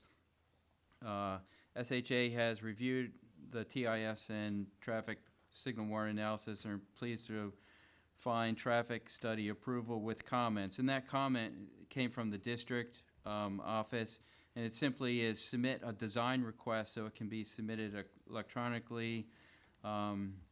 And that will include the intersection control beacon, the signal, the signing and marking, and geometric improvements. So we did that, my office, Traffic Concepts. We submitted the DR, the design request, September 8, 2023, and that's under review by the state. So that's the outstanding comment. And I said, so the traffic study and the signal warrant analysis was approved by all review agencies. And if I can just take a real quick, just if I can back up to the 2008 study, I just did a little comparison of the project in 2008, and at that time it was an 85,110 square foot shopping center with a gas station with 16 vehicle fueling pumps. And I compared those trips, the peak hour trips generated by this proposed development. So in the AM, this project generates 70 less peak hour trips. In the PM peak hour, it's 204 fewer trips. And then on Saturday, it's 432 fewer trips. That's what was approved APF back in 2008. Correct. Okay, just to make that clear. And that 2008 study included, it had 17 background developments in it, and I'm sure some of you remember, Four Seasons was in it with a full 1,350 units. When was this? This is the 2008 study. What he's You already doing- had, you accounted for Yeah, Four What he's Seasons back doing is then? Oh, comparing. That's awesome, okay. Because we've been doing this project Well, since that's great, 2004. that's great, because they weren't there. No, and it gives you a sense of whether I got to, because I've been doing this so long, just back up for a second. It gives the planning commission, it helps me, it gives us all a sense of what these projects were back then, how many of the background projects actually built out, and did they build out to the extent they thought at the time, and is the ambient growth, you know, the filling in of lots and so on and so forth, to the same level that was projected in 2008 when he did the study, and what he's, I'll let him finish the Yeah, so conclusion. I'm sorry, I didn't mean to confuse you. I was It's just okay. trying You're to do not that confusing. comparison. I'm just clarifying. Okay. Yeah, so that the 2008 study included 17 backgrounds. The new study, I believe it was 5 backgrounds. But in 08, it was Gibson's grant, that was 280 units. If you remember the Ruby Tuesdays that didn't get developed. The health medical system opposite Piney Creek, that was 55,000 square feet. That was proposed at that time. And the Cracker Barrel, if you remember the Cracker Barrel and those hearings for that one, that was a struggle. But so all of those, we generated, when I did that study, I generated trips for each one of those proposed developments. And the findings with all of that, those forecasted trips, 18 at 552 was D during a Saturday, and also 18 at Postal Road. And then when we reran the analysis, those intersections were C or better. And that just means that either the forecasted trips for those developments didn't materialize, or there was different traffic patterns. So then I went back and I looked at state highway published average daily trips, and I looked at it for Maryland 18, Maryland 552, and Postal Road. And for instance, Maryland 18 in 2013, it was, you know, the trips were 2,160, and today it's just over 2,000. So the volumes, you know, they've been pretty stable over the years. So for the mitigation for this project, it's focused on 18 at Piney Creek and the roundabout. So we're going to construct a traffic signal. The developer is going to construct a traffic signal at 18 at Piney Creek. It's going to be constructed as a full signal, but it's going to flash until SHA says turn it to full color. We're also going to add in the westbound direction. We're So you're going gonna do away with the roundabout? Yeah, no, the roundabout's going to stay. We're going to improve the roundabout. So westbound direction, it's going to be two lanes through the roundabout. And essentially, it's more of a improvement to control the queuing with the traffic signal. So we ran a sync row analysis. It's a model that looks at the condition with the future traffic with the signal in the roundabout. So with that traffic signal, when traffic stopped, we needed to clear traffic out of 18 a little bit better. So we had to expand the roundabout to provide more capacity. So it's 2 lanes westbound direction, and that really helps the flow of traffic through that roundabout. And Was there SHA, was there a signal warrant study in 2008? Yep, we did a signal warrant in 2008, and Was there yeah, with the future traffic, it did meet warrants. it did? It did. and it was a requirement of the 8 plan that they So do the, the signal would have gone in 8 or thereafter if that project had proceeded?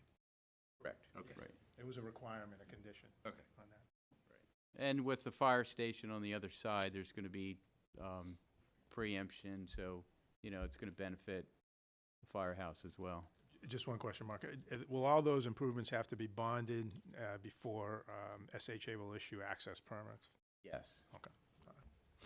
Quick question, while we're still on the the traffic circle.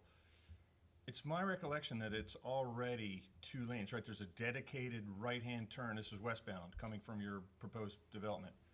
There's a dedicated right-hand turn to go toward Four Seasons, and a dedicated central lane that continues westbound toward Stevensville, right? Because the lanes on either side of that traffic circle are single lane. So what, I'm at a loss as how you're adding so it will be 3 lanes? No, so there's I call it a slip lane, a right turn lane onto Castle Marina. Yeah. And then there's going to be 2 lanes coming around the roundabout, and then west of the roundabout, we're going to open it up for, you have to have 2 receiving lanes. So we're going to widen out 18 west of the circle. So those 2 lanes will merge and then into one? it's going to go back into 1 lane further down the road. Okay. Anything further from Mr. Keeley? I don't think so. Does it look like? What's the likelihood that it's gonna, can you anticipate whether it will remain flashing or will turn into a red stoplight? I believe once this project's built out and traffic's realized that SHA is going to, because the state doesn't, they don't Gonna want. spend over $1 million and it's only gonna flash? I Yeah, and mean, they don't really want the traffic signal flashing forever. I mean, it's, you know, it's there because the studies say it's going to be warranted, and, you know, I suspect it's going to be turned on. Well, often, sometimes that, They do. 8 o'clock at night yeah. flashes, Yeah, right? right. For lower traffic volumes. Right, because traffic signals they do create delay, but if they're not needed. I think that's all I have. Like I said, I've got the developer here as well, who's spoken already, John Dixon, who you know. And if you have any other questions, we're here to answer them as you get comments from the public. We're, you know, very excited to have this finally come to an end, this project. We're meeting growth allocation conditions, including dedication of $132,000 toward the intersection improvements at 552 and now I'm drawing a blank on the road, on the other side of 18, 552 and 18. And there's a condition that the developer provide $50,000 towards parks on Kent Island. That's being met. All that has to get paid before the site plan will get signed. And we're working with DPW on, you know, wrapping up the final condition regarding the testing, you know, in terms of frequency, really. We've all come to agreement regarding to what it means, but we're still working out some frequency. But that'll be done before you sign the site plan, because it'll be part of a public works agreement. So we hope you give us approval, and we can move on. Thank you. Mr. Stevens, before you leave, has the applicant met with the fire department? Yes, they have, and they've come to an agreement. It's written, ready to be recorded upon site plan approval, and I think Mr. Schultz is here, and he can speak to that in more detail if you want. Okay? That's good. Thank you. Thank you.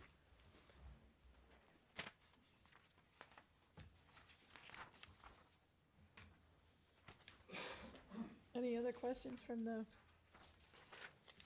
commission? Count closed. Public comment?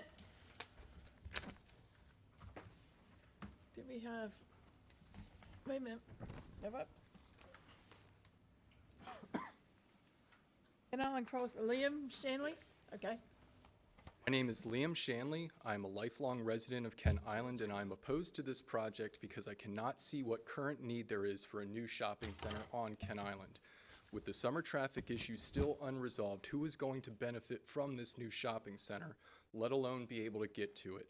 With the traffic issue as it currently is, this project couldn't be in a worse location. Piney Creek Road becomes jammed due to the westbound traffic already on Route 18. There is also increased traffic at the circle coming from Castle Marina Road after the building of Four Seasons. With the island being gridlocked in summer, what business owner would open at a new location where Friday to Sunday, Memorial Day through Labor Day, they would be getting little to no business? What business owner can afford to lose money 3 days a week for almost 5 months a year? Also, the addition of a traffic light at the Route 18 Piney Creek Road intersection would not help with our current traffic problem in any way. Finally, after the State Highway Administration conducted their Beach to Bridge pilot project this past September, it remains to be seen what the solution to the summer traffic issue will be. This is why I firmly believe that the concerns of the residents of Kent Island must come first, and that the board should not approve this project until a working and permanent solution for the summer traffic problem is found. Thank you. Okay, thank you. This last person, I'm having trouble reading the name, but it's lives somewhere 100 something in Chester on Kent Island Crossing. Can somebody, I apologize, I can't read your writing.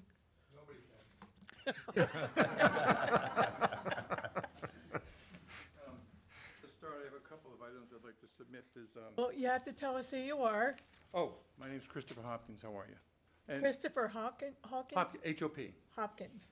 And you have to indulge me because a friend of mine was putting this together, but he had a family emergency. He's been out of the state for about a month. So he asked me to fill in, and I'm like, oh, okay. But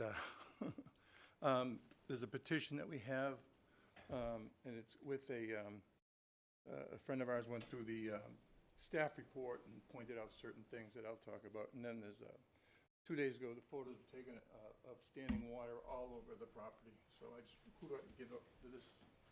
Yes, you give it to the secretary, John. Just make sure you're speaking into the microphone. Thank you. Yes. I've never been accused of being silent or quiet. We have over 150 people who are opposed to this that live, the neighbors and live in the neighborhoods. What our major concern is the traffic. Anywhere in the, when we did the, we looked at the staff report, we didn't see any traffic study. So we weren't really able to analyze it. There was reference to it, but it wasn't actually there. The other point is that it says in the staff report that currently the traffic is an A grade. And fine, it is on Piney Creek, but if they have to put a light in, and you're not allowed to degrade that A to another, to a lower standard. And if they have to put a traffic light in, that is lower, that has to be lowering the standard, or else they wouldn't have to put the traffic light in. So it is going to do that. I'm sorry, I'm nervous too. Take a deep breath, you'll be okay. Okay. Says currently there are outstanding comments that need to be addressed. SHA has indicated that the project may seek conditional approval with the understanding that all outstanding comments be addressed prior to the signature of the plan. The problem with that is conditional approval, they can come back and put items on that, but you've already approved it, but just hasn't signed it. So that could lead to a court case. According to the SHA staff report and the coordinator, Steve Cahoon, a conditional approval of an entitlement like a site plan means that the commission may place conditions on the applicant's developments of operation of a project after its approval that may affect other parts of the approval. So could be something that's still out there. Okay, I gotta hurry up. A couple of comments. They said, one of the gentlemen referred to 54,000 feet shopping center. If there's a grocery store there, it's got to be more than 54,000 square feet of shopping center. So what is the exact amounts? there's going to be, if it's supermarket delivery vehicles, 18-wheelers are going to be there 24 Time's up, hours a day? Okay, thank you. All right, thank you. And no one mentioned Gibson Grant, along with the Four Seasons. That's also been there since 2008, since past 2008.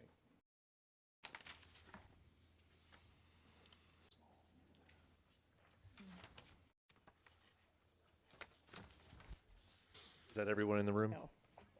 Is that everyone on your list? That's everyone on the list. Okay. If there's anyone in Zoom that would like to unmute now to make their comment, please go ahead.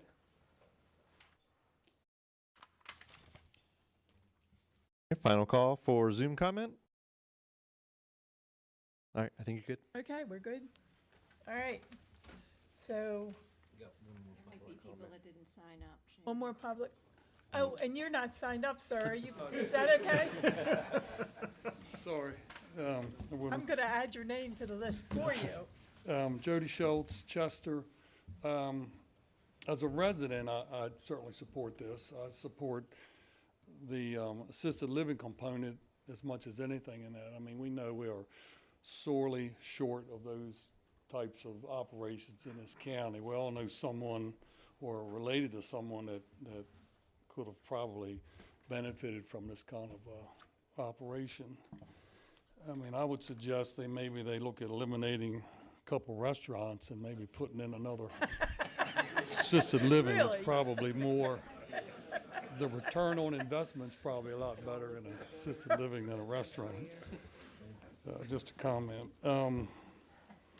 So as president of the Kent Island Volunteer Fire Department, we have met with the developer, and he has agreed to help us financially with the some of our financial needs is directly a result of the assisted living facility.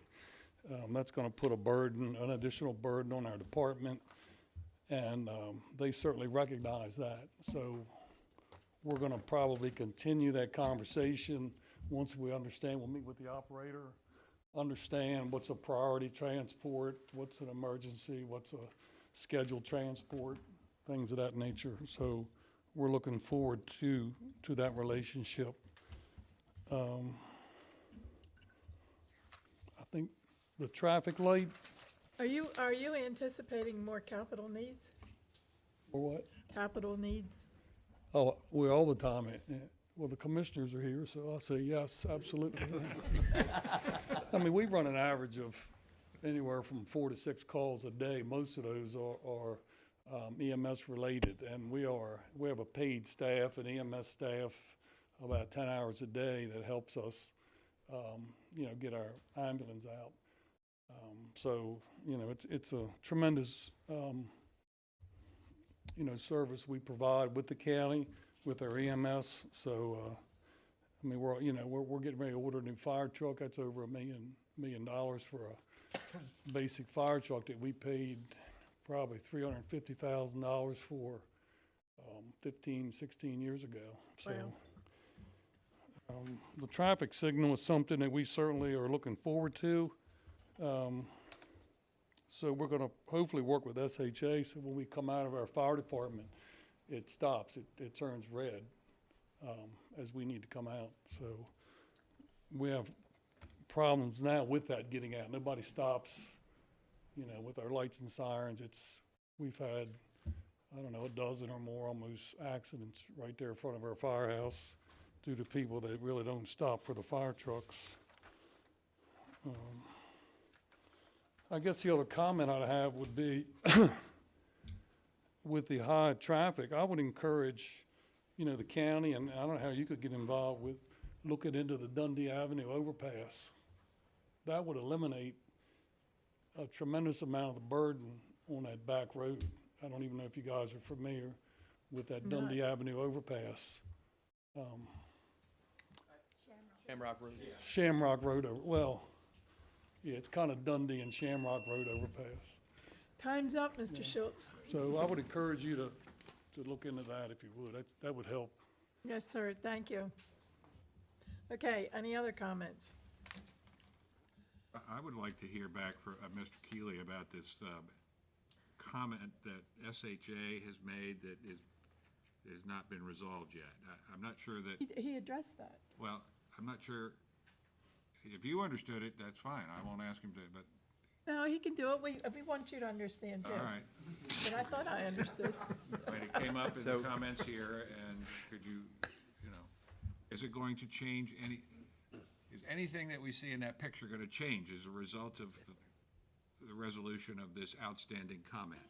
No, again, Mark Keeley, Traffic Concepts.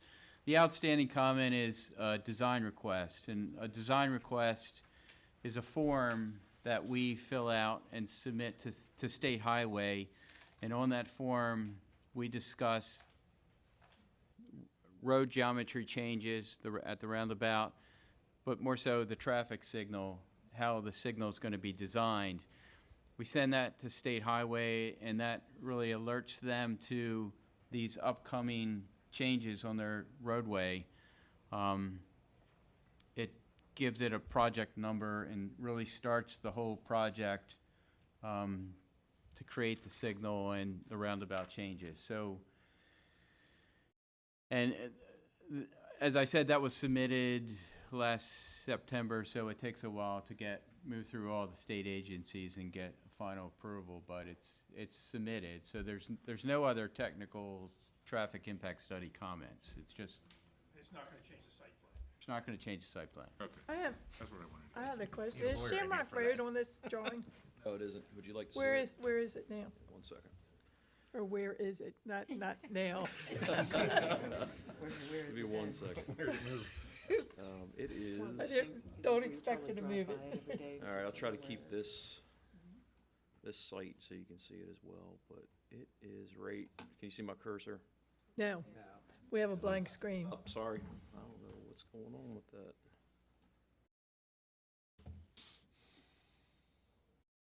Did you get this straight? Okay. Broke the internet, Sharon. All right, 1 second. Madam Chair, while he's working that out, if I could just, for the operator of the independent living, I don't have a question, I just have a comment. I know you've met with the fire department because of the demographic of your dwelling units. If I may suggest, somewhere down the line, Compass Hospice is a nonprofit hospice here in this county that provides not only hospice, but palliative care, grief support services, and I'm sure that they could, given the demographic, certainly would be someone you'd want to become familiar with, so. Yes, we do outreach to many hospices. Thank you. Yeah, Great. scroll down some. We're prejudiced. We think ours is extra special. I think they're the best. It's just me. Yes, sir? Traffic. Sure? Can't hear you, sir. You're going to have to come forward. You have to introduce yourself again, Christopher. You just did. Christopher Hopkins, thank you. When it goes through the state process, and the state issues its findings and may put conditions on it, is there any possible condition they could put on it that would change that site plan? Do you want Mr. Keeley to answer? Yeah. I think he answered that one. The answer was I mean, is no. it, he did, but I mean, he did that, but didn't foresee it, but. He said they wouldn't change the site plan. But you don't know what conditions they're gonna put on it. And my question is, are there any possible conditions they could put on it that would change the site plan? Okay. Mr. Hopkins, I'm glad you came back up. I'm trying, so the record is, we have a record. You have submitted something called a petition opposing Kent Island crossing. Yes. And I was accused of not being up to speed on modern things about an hour ago. I think I'm going to be further accused. These so-called, I shouldn't say that. There's not signatures, as I understand it. This is some sort of change.org posting or something? Could you explain that so the record's clear? It's an online petition. Uh-huh. And so that's why we went through the trouble, and people from anywhere can sign it. That's why it went through the trouble going name by name by name. And anybody that was outside Queen Anne's County, that's who I put the yellow line through. Just so no one will say, oh, you try to slip in people who live outside the county. Just wanted to make it as transparent as possible. And people were reacting to the first... Yeah, the first 2 pages. First 2 pages Yes. of this submission, and not the Yeah, letter. that was a friend of mine put that together in the last 3 or 4 days. Just so we're clear. Yep. of the origin of that document. Thank you. That had been going on for just like 5 months. Okay, thanks. So I have a question for staff. Is there any buffering required on around the property? Yes, there's a street buffer. Yep. Yep. Give me a second, let me pull it back up. I maybe missed that detail. I'm sorry. About 37 trees. It's the Upland Forest Conservation. I don't know if you can see it on here or not, but. But I take it as a buffer is not required because there aren't two different zoning districts. Am I right about that? This doesn't butt to a There's still a different street zoning buffer. district. Yeah, there you go. Pardon me? A street buffer is required Along the street? along the street. Okay. There's no district boundary buffer. This, you can see it right here. See all these trees? You can barely make them out, but there's trees all the way down along the street here. And also along here. Thank you. Yep, sure. Steve, while we're on one of these, I may, another clarifying question that, in the lines of what Mr. Tillman brought up earlier about the architect's rendering for specifics outside the building envelope, right? We talked about Piney Creek Road, and it looks like now it's bigger than 5301. But in staff reports and everything else, there's only one notation for a crosswalk, yet this one shows two. To be clear, there's only that one that I've seen. There's only one crossing. I think Right at about one- where the 18 is. Oh, yeah, let me get Right? back to it. All right, it's relevant because it comes up in the findings, et cetera. It's- That one. It's right here, Yep. yes. I Okay. think at some point they had a second one, but it's. And that's an been- at-grade pedestrian I believe crossing? so, yes. Right, okay. Um, At the signal? Right here. I Okay, mentioned this. I see earlier. that, yeah, but not the one that's in the architect's rendering that has a second one coming off by the restaurants? Oh, yeah. No. There'll be There- one on there's- 18 and one at the signal. One here. Okay, so two total, Correct. not two on Piney Creek necessarily, like the architect's rendering shows. Thank you. All right. I wanted to make one point of clarification relative to the conditions. Can you talk louder? I'm sorry. Yes.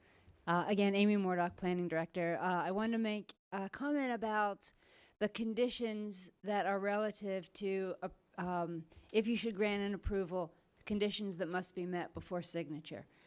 The conditions that must be met before a signature, those conditions are specific to implementing not necessarily the architectural details that are illustrated before you, but the actual physical site plan detail sheets.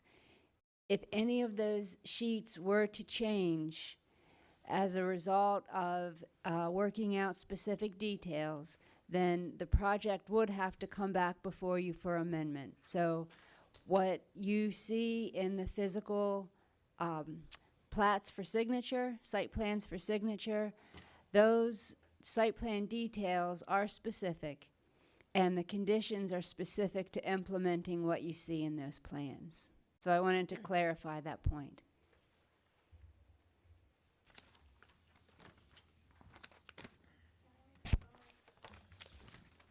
Yes, ma'am. I will add you. What, your name? My name's Valerie Hirsch. I live in Gibson's Grant at Please spell your last name. Hirsch. I live in Gibson's Grant, 139 McKinney Court.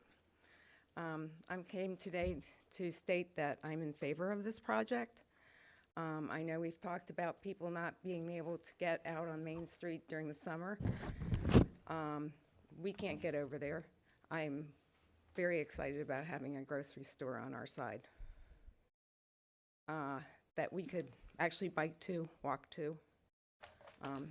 I think it'll help our property values. The property now looks terrible, has done since we've lived here. I also agree with Mr. Schultz, we need more assisted living in this community. So I think that's a great change from the gas station. And I also am in favor of a light. I've been wanting a light at that intersection since we've lived here. As it is now, my rule is I just have to always turn right out of Piney Creek and go around the circle and come back. because I've seen several accidents there. It's a horrible intersection. Right, I agree with you. And this is not going to make any difference. It's already bad. So I don't see that that's, We're going to make it better. yeah. I think a light is a really good idea. That's it. Okay, thank you. More comment, more questions? Oh, yes, sir? I didn't sign up either. And My name is Richard Baker. I'm with the Maryland State Highway Administration. I've reviewed Mark's DR, the design request that was sent up to UTS to review. We're in the process of getting that approved now. But I wanted to give you some clarification. The Office of Traffic and Safety has to approve the signal. They won't approve the signal on proposed warrants. It has to be actual counts. So as progress is made in building this, Mark's team will probably go out and do more counts and to get the numbers up to warrant the signal. But it definitely warrant a signal. So the process that I put in for is I didn't put in the DR for a traffic signal. I put it in for what's called an intersection control beacon. So on the main road, you'll just have flashing yellow. On the side roads, you'll have flashing red. And then once it meets the warrants, it'll be changed over to a full phase traffic signal. Okay, that's why I said in the future, right? Yes, yes. Okay. So I just wanted to clarify that process. Mhm. Okay, that's it. Any other comments, questions? Okay, can I get a motion? Madam Chair, resolved that the Planning Commission regarding the request by Reliable,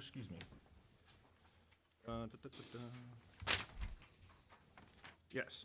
Regarding the request by Reliable Real Estate Services LLC for major site plan approval for the creation of an approximately 147,337 square feet commercial development that will include 4 restaurants, office space, retail space, a grocery store, and an 88-unit senior independent living facility. As more particularly described in Department of Planning and Zoning File 23-05-0105, hereby finds the application does meet all requirements. Chapter 18 will not substantially increase traffic hazards or safety concerns due to traffic generated by the proposed use, the location or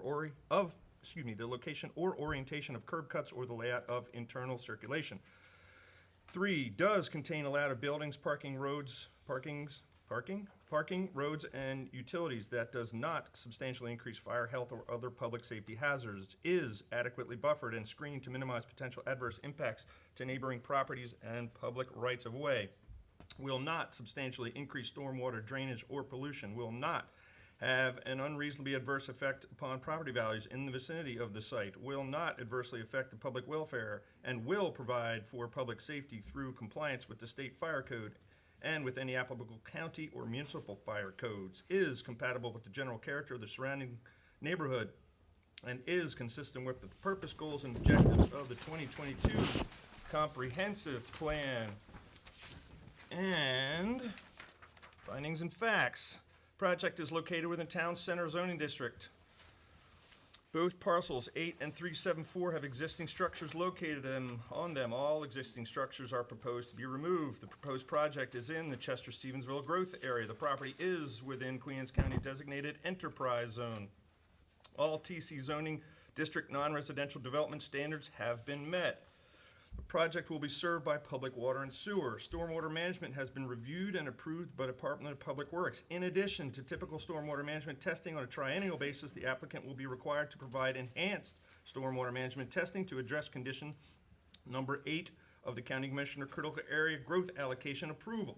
Site shall be tested for effectiveness regularly and in accordance with testing methods approved by the County Department of Public Works with consultation with the Maryland Department of the Environment. Lighting that is proposed on site will meet the exterior lighting standards found in 18-1-85.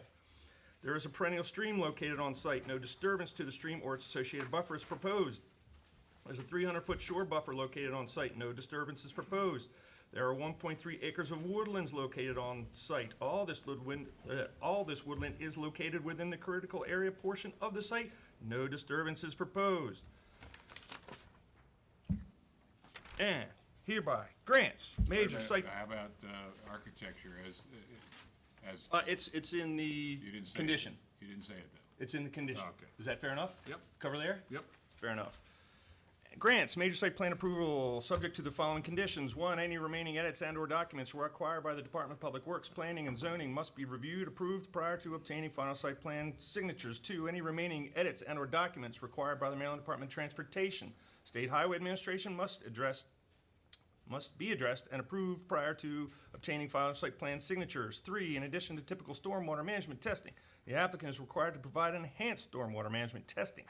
To address condition number 8, the County Commissioner Critical Area Growth Allocation Approval. The testing method shall be approved by the Queen Anne's County Department of Public Works with consultation from Maryland MDE prior to obtaining final site plan signatures. Any payment or donation to the county required to address conditions of the growth allocation approval shall be provided prior to obtaining final site plan signatures. 5, any required legal documents must be approved, signed, and recorded prior to obtaining final site plan signatures. 6, all required bonds, sureties, review, and inspection fees must be submitted to the Department of Public Works and Department of Public Planning and Zoning as appropriate. Number 7, the architecture and overall site design must substantially reflect the documents provided, except for the architectural renderings that are outside of the building envelope, such as the additional crosswalk painted for Piney Creek Road. Sufficient? Any changes to either will require Planning Commission approval. Number 8, finally, the administrative subdivision must be approved and recorded prior to final site plan signatures, period. Good job. Okay, do I have a second? Second. Any more discussion? Are you ready for the vote? All in favor? Aye. Any opposed? So be it.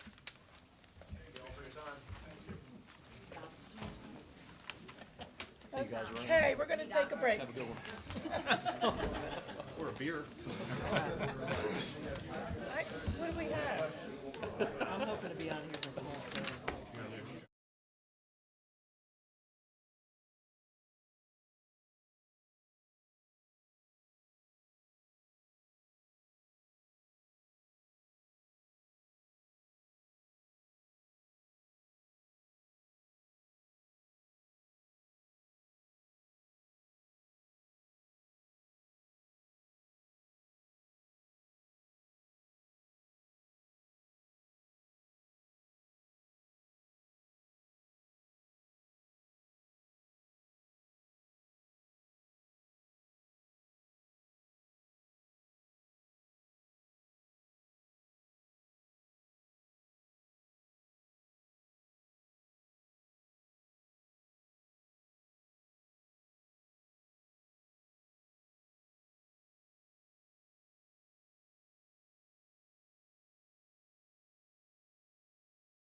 Back to order, please.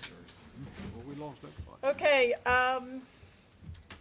concept plan for Cedar Lane Solar Farm. Steve? Good morning. I think it's still morning. I'm Steve Johnson, County Planner of Planning and Zoning. As stated, we're here to discuss Cedar Lane Solar Farm LLC.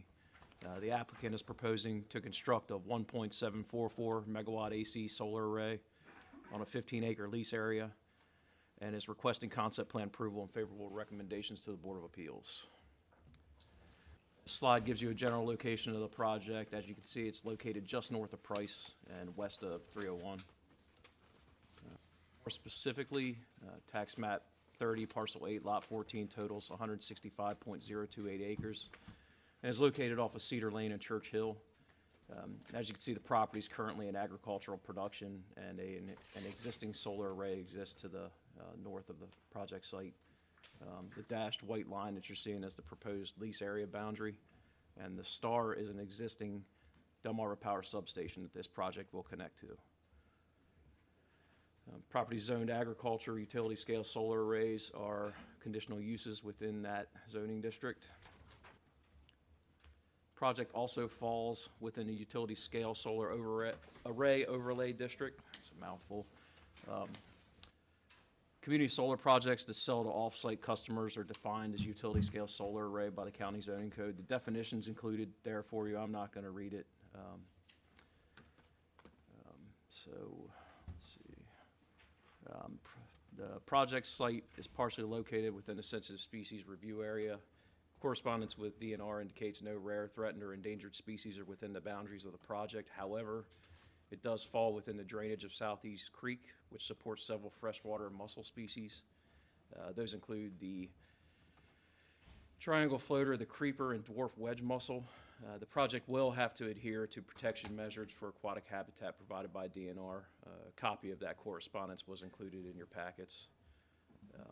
There is non-tidal wetland buffer within the lease area. It's hard to see on this slide. I'll point it out for you. You'll be able to see it better on the next one. It is in this area right here.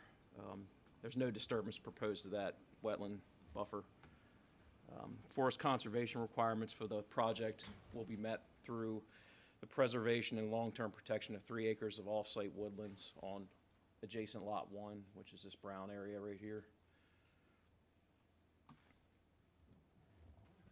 Here's a look at the concept plan. As you can see, it takes access off Cedar Lane through a new gravel drive. This is a 1.744 megawatt system that's comprised of 4,602 modules and 16 inverters. All wiring associated with this array will be underground to the point of interconnection with the utility, which is the red dot you see at the top of your screen there. All parking and deliveries during construction will be within this temporary staging area shown here in blue. There will be no parking along Cedar Lane during construction.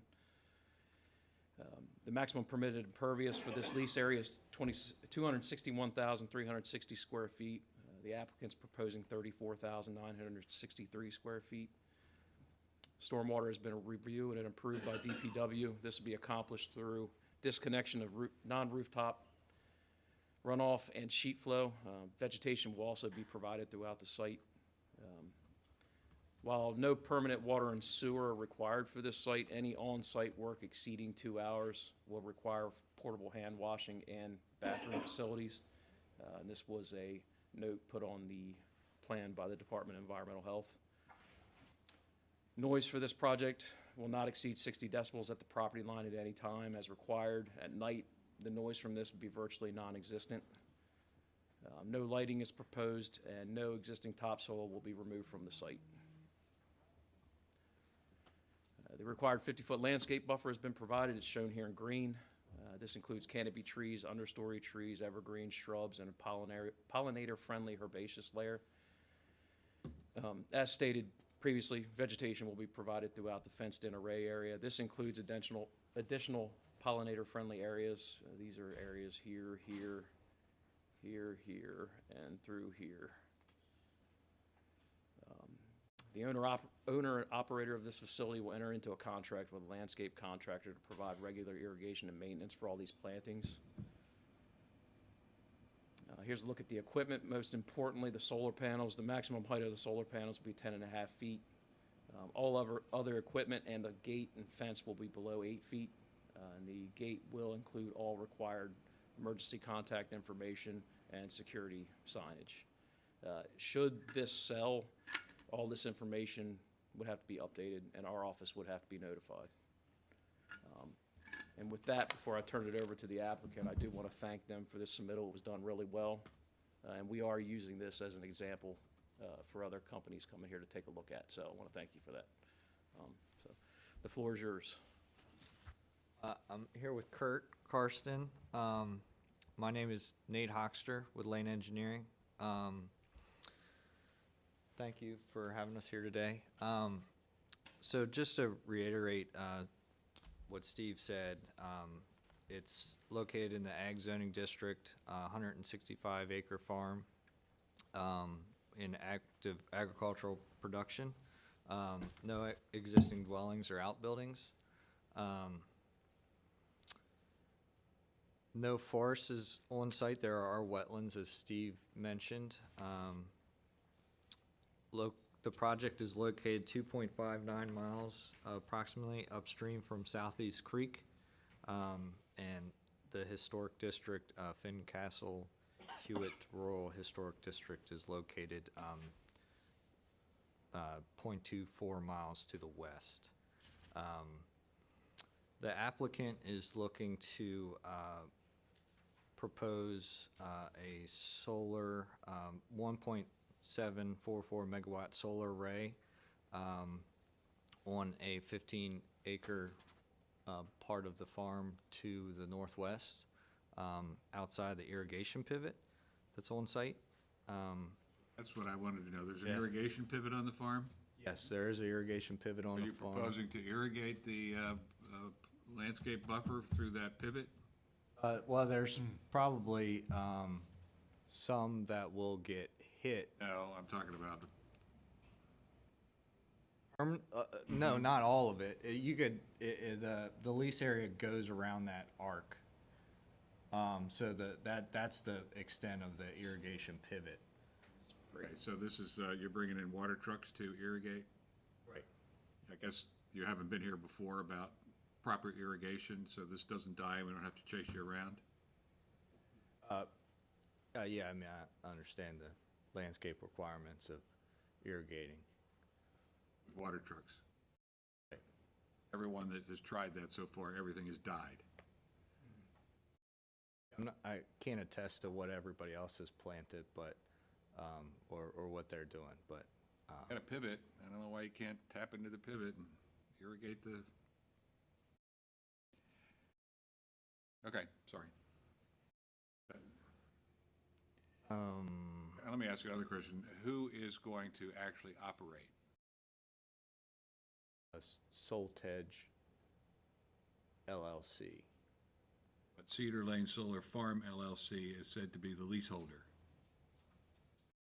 Maybe you can help us out, Kurt? Yes. Cedar Lane Solar Farm You is, introduce yourself. I'm sorry, Kurt Karsten, 621 Ridgely Avenue, Annapolis, Maryland.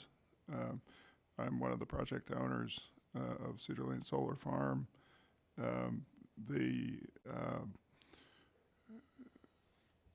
The project LLC will be conveyed to Soltedge. Soltedge is an asset owner that's operated a number of solar projects like this around Maryland and also nationally.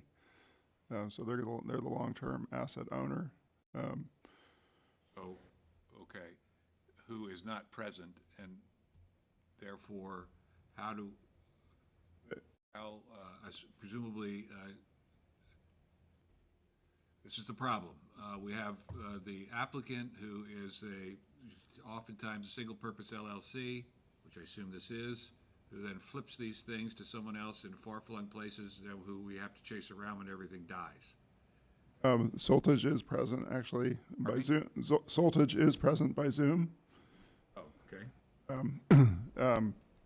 But we recognize that the project across the street had that problem.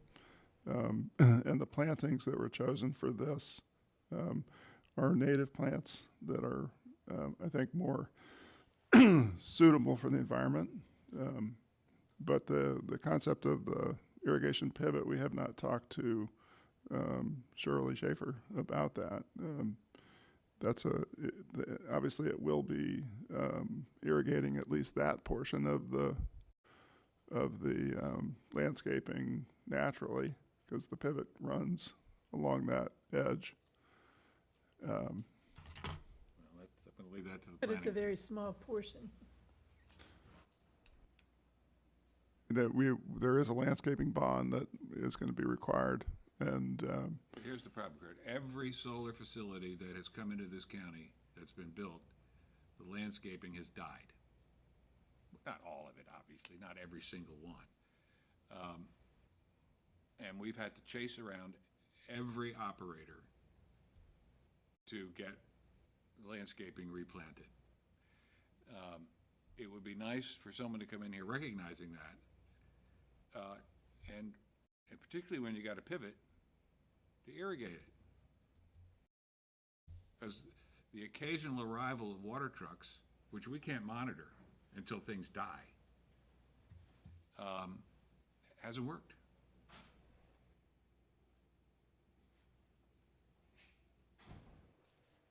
It happens to be a pet peeve. Really? Bruce, is that the other, the solar guys on? Hello, my name is Zach Meyer. I'm here from Soltage. I don't know if it's helpful for me to comment, but I am here and appreciate your comments. Well, that's not a ringing endorsement for doing something different. Yeah, it sounds like you're preferring for us to irrigate using the existing irrigation system. Or install another one, which has been done in other. Yeah. It just, that particular approach works much more successfully than a water truck or Mother Nature. At least for the first couple of years. Right. Right. Well, I would have to defer to Mr. Karsten about whether the landowner is open to that idea. Soltage does own and operate a lot of solar facilities around the country. And we've How had many a in lot of Maryland? success, with trucking and water.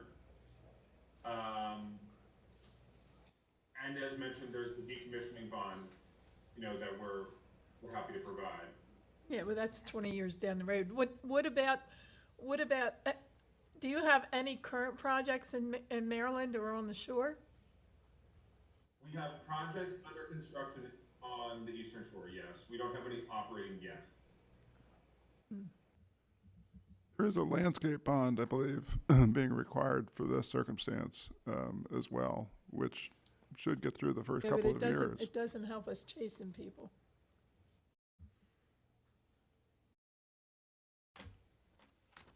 It'd be helpful to add like a irrigation schedule for the first month, 2 months, 3 months for establishment, usually with native plants. We're not landscape architects, so we Right. don't know.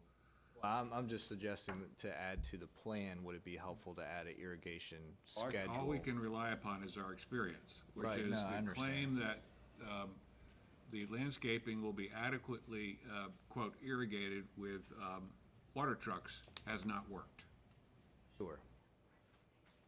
Okay.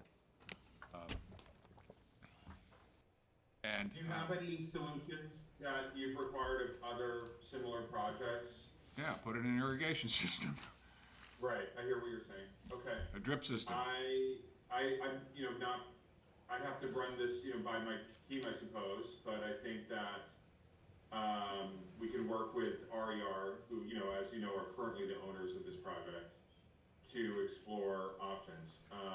Who? I think. RER? I think that- Who is the owner, sir? Sunvestment is the Sunvestment. developer. Who is? Sunvestment is the developer. What's, Who's RER then? It's a sister company to Sunvestment. Just the same people. Here we You go. see The why we're- chasing- See why we're worried chasing about people. chasing people? Sure, no, I understand. But I'm here as an individual owner, So you can chase me. I'm in Annapolis. I've been here for 35 years. I'm a former partner with Chris, Yes, actually. that's right, many years ago. Many years ago. So, but no, we're committed to solving this issue. One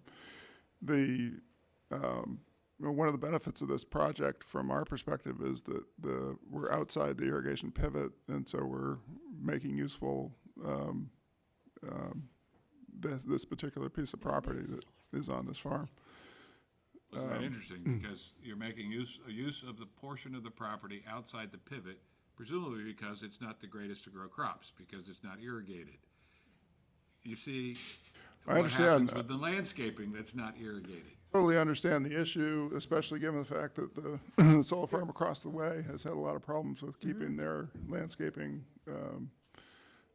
going. Of course, they planted stuff that was not native, and so our focus has been to select species that are native in order to try to accommodate that issue. We've had experience with a bunch of other, I do a lot of this in various states, and we've had experience with this issue in other states and have had to replant. One particular project, a 7-megawatt project in York, New York, which we had to replant the landscape buffer 4 times over the course of 3 years. So this is not a new issue from our perspective, and I think that one of the conditions that is part of this approval is an adequate watering plan. So, I mean, we're serious about that, an adequate watering plan. Now, I don't know how to articulate that in a way that meets the Planning Commission's requirements. I raise it now, even though this is for concept plan approval, and you're gonna go try and get conditional use approval, and then you're gonna come back for site plan. When you come back for site plan, you're fairly warned about the irrigation situation. It's very fair. I appreciate that. Yeah. And we can work with a local provider to come up with a plan that is realistic and Or you could ask adequate. You could ask Peter Schaefer's estate if they would be willing to let you siphon off Tap into the irrigation. some water from the pivot. Shirley is a part owner of this project currently, so she is incentivized to help solve this problem. We do not want to rely upon landscaping bonds. We are chasing a bonding company right now regarding a landscaping issue, not for solar, it's a critical area landscaping issue, and it is nothing but trouble. So we'd rather have it solved up front, so we don't have to chase the operator, the property owner, or a bonding company who, of course, wishes not to pay anything if they don't have to. Sure. Well, I tell you, if we can solve it with tapping into the irrigation system and avoid having to pay the landscaping bond, that would be a great result, because those added costs for us. All right, I'm sorry to have interrupted, but that And it's I'm gonna not come sure up. that we can waylay the bond. Understood, yeah, but maybe when we come back for final approval, Bonding company may give you better rates because of it. when we come back for final site approval, maybe we can have They that. come up at the Board of Appeals, too. I don't know how sensitive they are to the dying landscaping problem. Yeah. Okay. And it's not just solar. We've had it with sand and gravel, you know. Sure.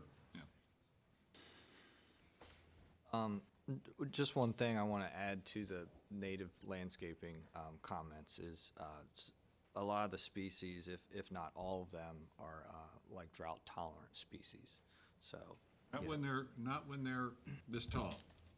well, they're 4 feet tall. They're 6 feet for Whatever. the evergreen Yeah. trees and the canopy trees. But there's a certain point of establishment, and then after establishment, they're hitting the groundwater. agree with that. And they're going. So I think the most important about irrigating is probably the first month or two, depending on when you plant, and then after that, these native plants that are drought tolerant don't really require a whole lot of irrigation throughout the rest of the project. So, you know, first year is probably crucial for irrigation, and then after that, it's an at-need basis if needed at all with native landscaping.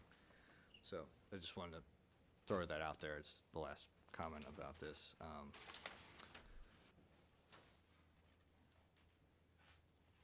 So, back to,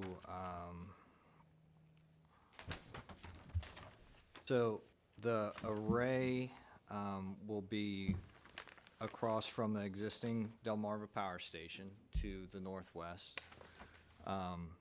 So it'll be tied in there. A gravel driveway will connect to Cedar Lane, and will provide access to the site. A gravel loop road has been put in for fire emergency service access, and a 24 or 27-foot parking area has been designated on site, for occasional maintenance visits as needed. No permanent employees are on site. Equipment and construction deliveries will come off of 301 and turn immediately onto Cedar Lane. It's also mentioned within the site plan notes. No lighting or freestanding signs are proposed. Stormwater on site will be met, as Steve mentioned, utilizing disconnect of non-rooftop runoff and sheet flow, following the MDE guidance for solar panels and the technical memorandum number 2, to assure stormwater functions as intended on the plans.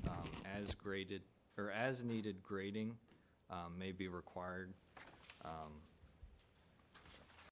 Continue sheet flow, but overall no grading is proposed.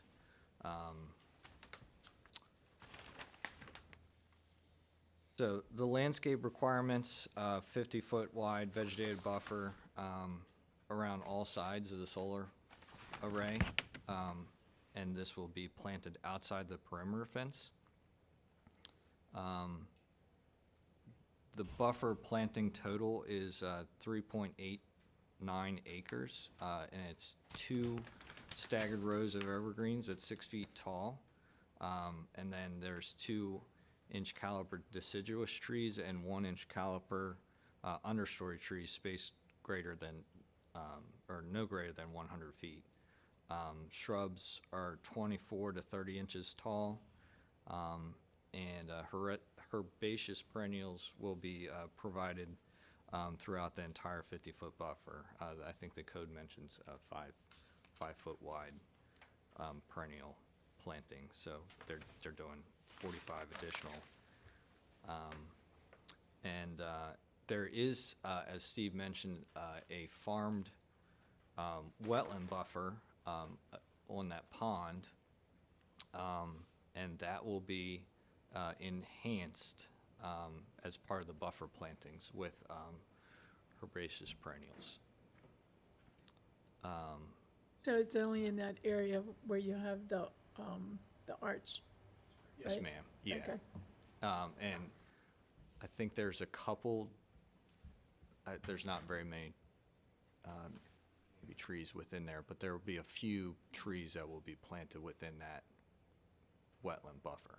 But again, it's farmed today, so it'll be an enhancement by MDE. Additional plantings provided on the site. There's 1.6 or 1.36 acres of pollinator seed mix in those areas that Steve mentioned, which are taller growing seed mix, and then 8.72 acres of low growing perennial plants will be underneath the solar array and in other areas throughout the site. So. Within the fenced-in area. So that's all I have for you. We talked about irrigation, but it's controversial. So you showed a 12-foot road going around the perimeter. Sir. I couldn't find a detail in the drawings that told us what that road's constructed of. Has it been engineered to support the weight of a fire engine? So there is a detail on sheet C503. It's above the knock padlock detail. It's just a gravel cross section. And I think talking with, we could discuss more with the fire marshal, but I think his concern was having EMS or ambulance access back to those corners. Not so much a tank or truck.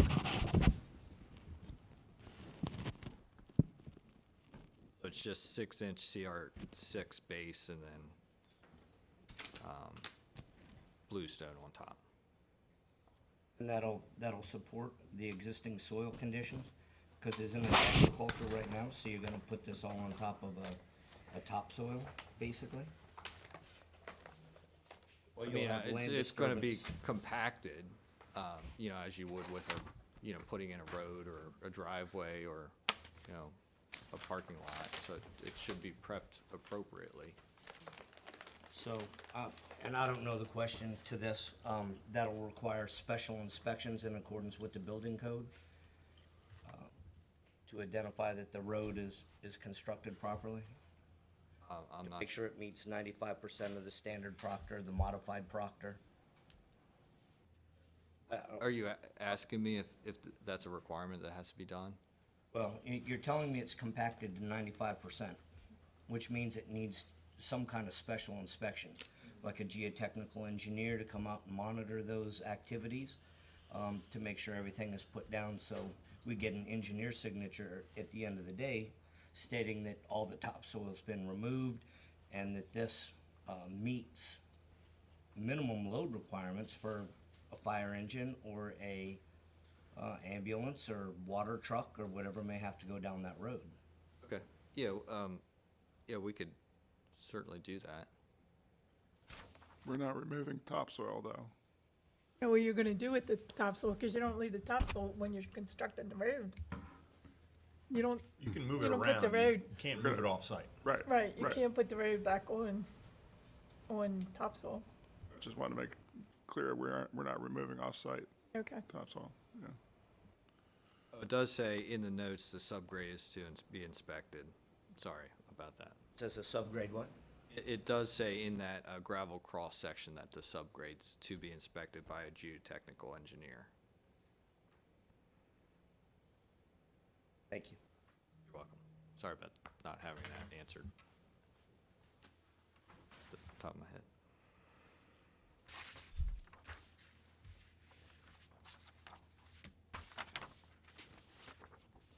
Still a little confused about the ownership structure. Oh, that's terribly relevant right now in the concept plan phase, but Soltage, if I'm pronouncing it right, is going to run it long-term. Yes. And what was the other one in Frederick? What's the? So currently the project LLC is owned by, has 3 owners to the project LLC. And, Which are? which are myself, Ms. Schaefer, and Sunvestment. And Sunvestment Cedar Lane. owned Cedar Lane Project, LLC. the LLC. Got it. And the 3 of us have sold the project conditionally to Soltage, who will close on the project at a certain point and then construct and operate the project going forward for 35, 40 years. Okay. Yes. The project is a community solar project, and so it's, we have qualified for low and Pilot moderate. project? Sorry? Is it a pilot? It's a pilot project Okay. for low and moderate income. So it's, You might want to explain that, because I don't think we've had a pilot in this county yet.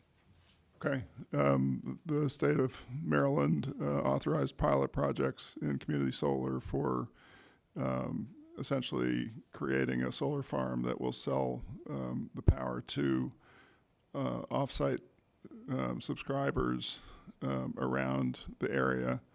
And the offtake that we applied for and qualified for is low and moderate income subscribers.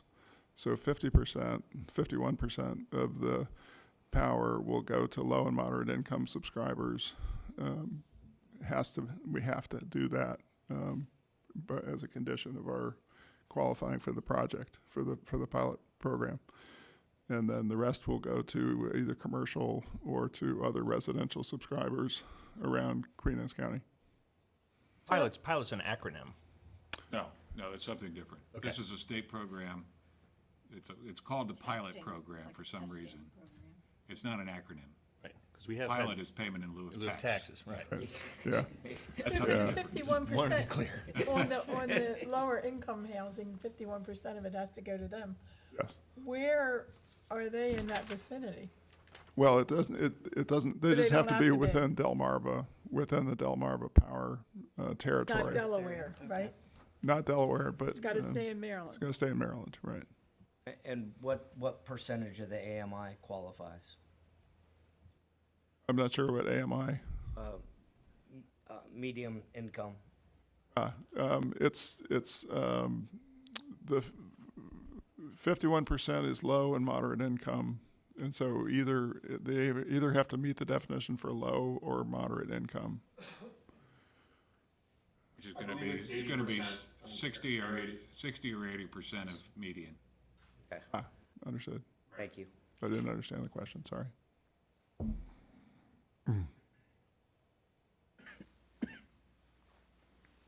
Okay, any questions? There could only be so many of those in a county, right? Or so many of those in an area or something? Like I say, it's in Delmarva's territory. So Delmarva's territory is No, I mean, the pilot installations, aren't there a limited number or something? there was a limited allocation within Delmarva's territory. And this was one of the projects that was selected for Delmarva. So we already have the state approval from the Public Service Commission. We already have the approval from Delmarva under the pilot program. We've already gotten the interconnection approval from Delmarva. So now we're in the concept plan approval. So it's pilot, like the first Okay. show. Yeah, I don't know why they call it a pilot, but it's called a pilot program. It's called, because this was, the state of Maryland was trying to figure out if they wanted to do a community solar program. And last year they voted to do a permanent program. But this was. It's not really a pilot anymore. It's not a pilot. Okay. It's part of the pilot program because the permanent program hasn't yet fully been Okay. implemented. All right. Amy? I just want to clarify that the pilot is the payment in lieu of taxes, and the county has had a pilot. It's not a pilot program, a pilot that it's implementing something new. It is exactly that tax relief program, and the county has a pilot program, and it has it capped at 2,000 acres. And there are several projects that are already engaged in that tax credit. There may be different standards for community solar as the Public Service Commission looks at community solar, but the county's pilot program is specifically targeted at utility scale solar projects. So I just wanted to clarify it because it seemed like we were talking about two different things, but it is one thing. It doesn't matter. I think we are, but it doesn't matter. I can clarify that. I'm sorry to jump in. The word pilot in this context is not relevant to taxes. Right. The Community Solar Energy Pilot Program in Maryland is called pilot because that's sometimes the term used to try out a program before making a permanent program. So it's a 7-year pilot program. It's run by the Maryland Public Service Commission and the 4 investor-owned utilities of the state, including Delmarva Power and Light. And this project has been approved into the Community Solar Pilot Program, lowercase pilot, not an acronym. It's helpful to know about the county's, payment in lieu of taxes program, but this is we're using the word pilot is a different concept in this context. Well, I'm glad I clarified to allow you to clarify because now I think we are clear. Yeah. So, thank you. And we're going to be talking to you about the pilot. Okay, any further questions or discussion? Madam Chairman, I just like it to be known, I need to recuse myself from discussion and voting on this project. Okay. Public comment? And Folks, guys, you're gonna have to move. Stand here. Oh, okay, all right. I'm Pia Jones, live at 219 Hawk Circle Drive in Churchill, Maryland. I actually came here because I wanted clarification as to who was going to be the end user for this solar. I wanted to make sure that it is going to be Maryland that's going to benefit from this solar farm. I've always been not in my backyard kind of person, but I actually drove out and looked at this site. The road is horrible, by the way. It's not going to support anything right now. But it's a good spot for solar, to be quite honest. It's not viewable from 405, which is a main entrance into Chestertown, Church Hill. All of the communities that are around there don't have direct viewing of it, which that's ideal. I don't want to look at solar. I don't care if I see it off of 301. I don't want to see it from my bedroom, and I don't. I'm not sure about the horse farm, how that's going to be impacted. I know that they've been vehement and been against solar nearby the horse farm, but solar's important. We need to start thinking about having more solar in this county, in this state. We need renewable energy. As long as they do it right, I came here against it, but I'm kind of for it if it's going to benefit our state, and it has to be our state, not Delaware, not Jersey, not anybody else. So I'd consider it. Thank you. Madam Chair, if The I horse may. farm was always worried about glare. Agriculture is important too, and I kind of hate to see agricultural land depart that use. As a farmer, I completely understand why it's put where it is. Pivots go in circles and squares are hard to fill with circles. But the other sort of fundamental issue I have with solar is that is the Eastern Shore, is Queen Anne County bearing a disproportionate obligation for these solar farms? It's obviously because of cost. It's a lot cheaper to do it on ag land than it is on top of a building in Baltimore County. And it certainly is not anything to do with you guys, but just a general observation that solar farms are great, but I think we need to be very careful about how we allocate them. But the long-term plan from our perspective for this particular location was to give the farm some regular recurring income without interfering with the irrigation pivot, obviously. Yeah, I understand all that. Yeah, You know, okay. it's a more general comment. Thank you. Yeah. There has been,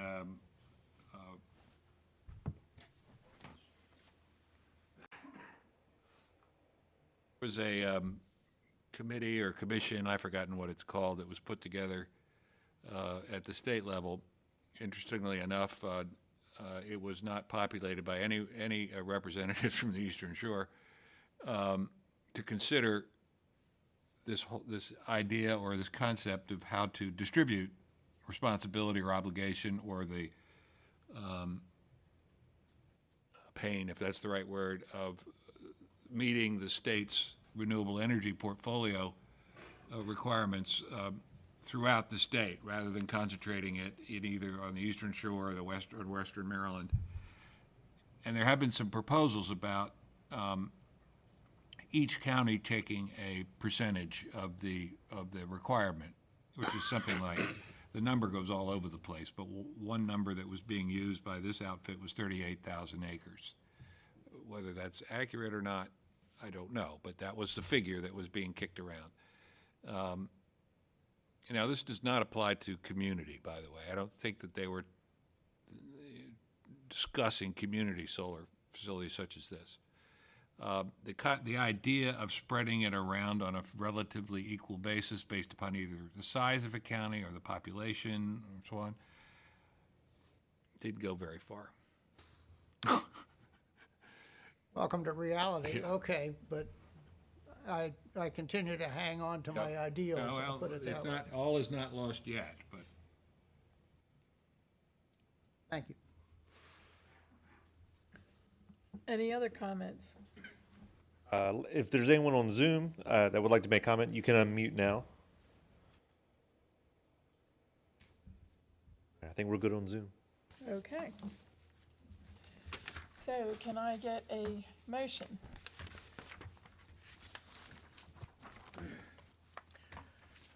Madam Chair, it resolved that the Planning Commission regarding the request by Cedar Lane Solar Farm LLC for concept plan approval to construct a 1.744 megawatt AC solar array on a 15-acre lease area within a 165.028 acre parcel in the agricultural zoning district, and as more particularly described in planning and zoning file SP 23-06-0106, hereby finds the concept plan is consistent with the intent, goals, and objectives of the Queen Anne's County zoning and subdivision regulations and the 2022 comprehensive plan.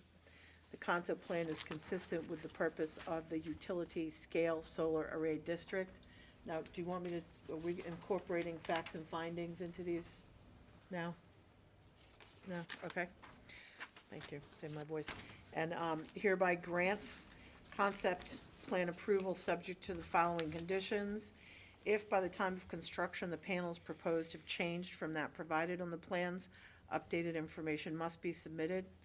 Applicant must notify planning and zoning when ownership of the solar array changes, and the signage containing emergency contact information must be kept current.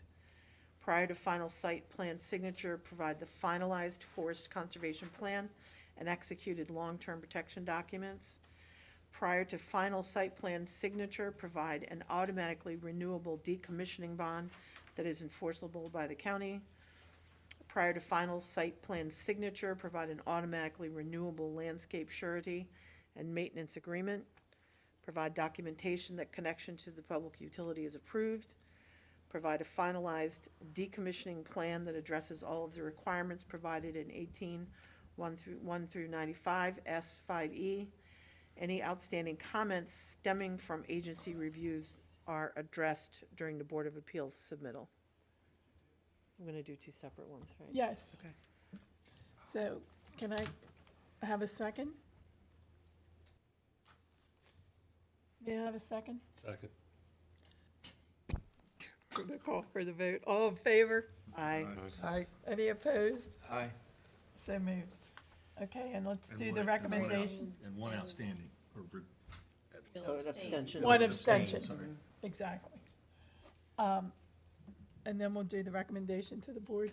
Okay, Madam Chair, so be it resolved that the Planning Commission regarding the request by Cedar Lane Solar from LLC for concept plan approval to construct a 1.744 megawatt AC solar array on a 15-acre lease area within a 165.028 acre parcel in the agricultural zoning district, and is more particularly described in planning and zoning file SP 23-06-0106, hereby forwards a favorable recommendation to the Board of Appeals under sections 18-1-14C25, 18-1-38.1, and 18-1-95.S. Can I get a second? Second? All in favor? Aye. Aye. Any opposed? Aye. So moved. One opposed. One opposed, one abstained. Yep.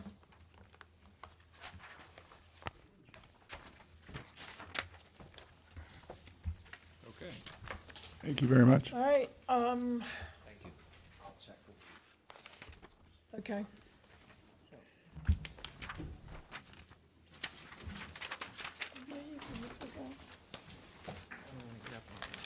Right. We'll take a break, 5-minute break. If our lunch is here, we're gonna go into lunch.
report, please? Thank you, sir.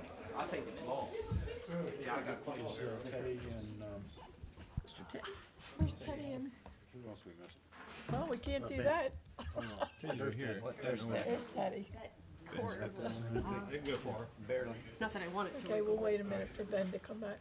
I'm going home. Are we going? Are we on? No, We're on? no, There you go. no. There he is. There he is, okay, now we're back in session. We had to lose one of our commission members, she had a engagement to take care of. So we're gonna go to public hearing. All right, Madam Chairwoman, On the ordinance. yeah, the following notice of public hearing appeared in the Record Observer and Bay Times as required by the Title 14, or Chapter 14 of the County Code. The Planning Commission for Queen Anne's County hereby gives notice pursuant to the Chapter 14.1 Chesapeake Bay Critical Area Act, Section 14.174, that it will hold a public hearing concerning the addition of non-water dependent structures on piers to Section 14.149, and the addition of defining a pier and non-water dependent projects to Section 14.111. County Ordinance 2401 was conveyed from the County Commissioners to the Planning Commission on January 9, 2024 for recommendation. Proposal was made under the procedures of Chapter 14 of the Queen Anne's County Code. The ordinance shall be considered by the Planning Commission at a hearing held on Thursday, February 8, 2024, at 10 a.m. or a little behind time. It's 12:15 p.m. at the Planning Commission meeting room on Vincent Street in Centerville.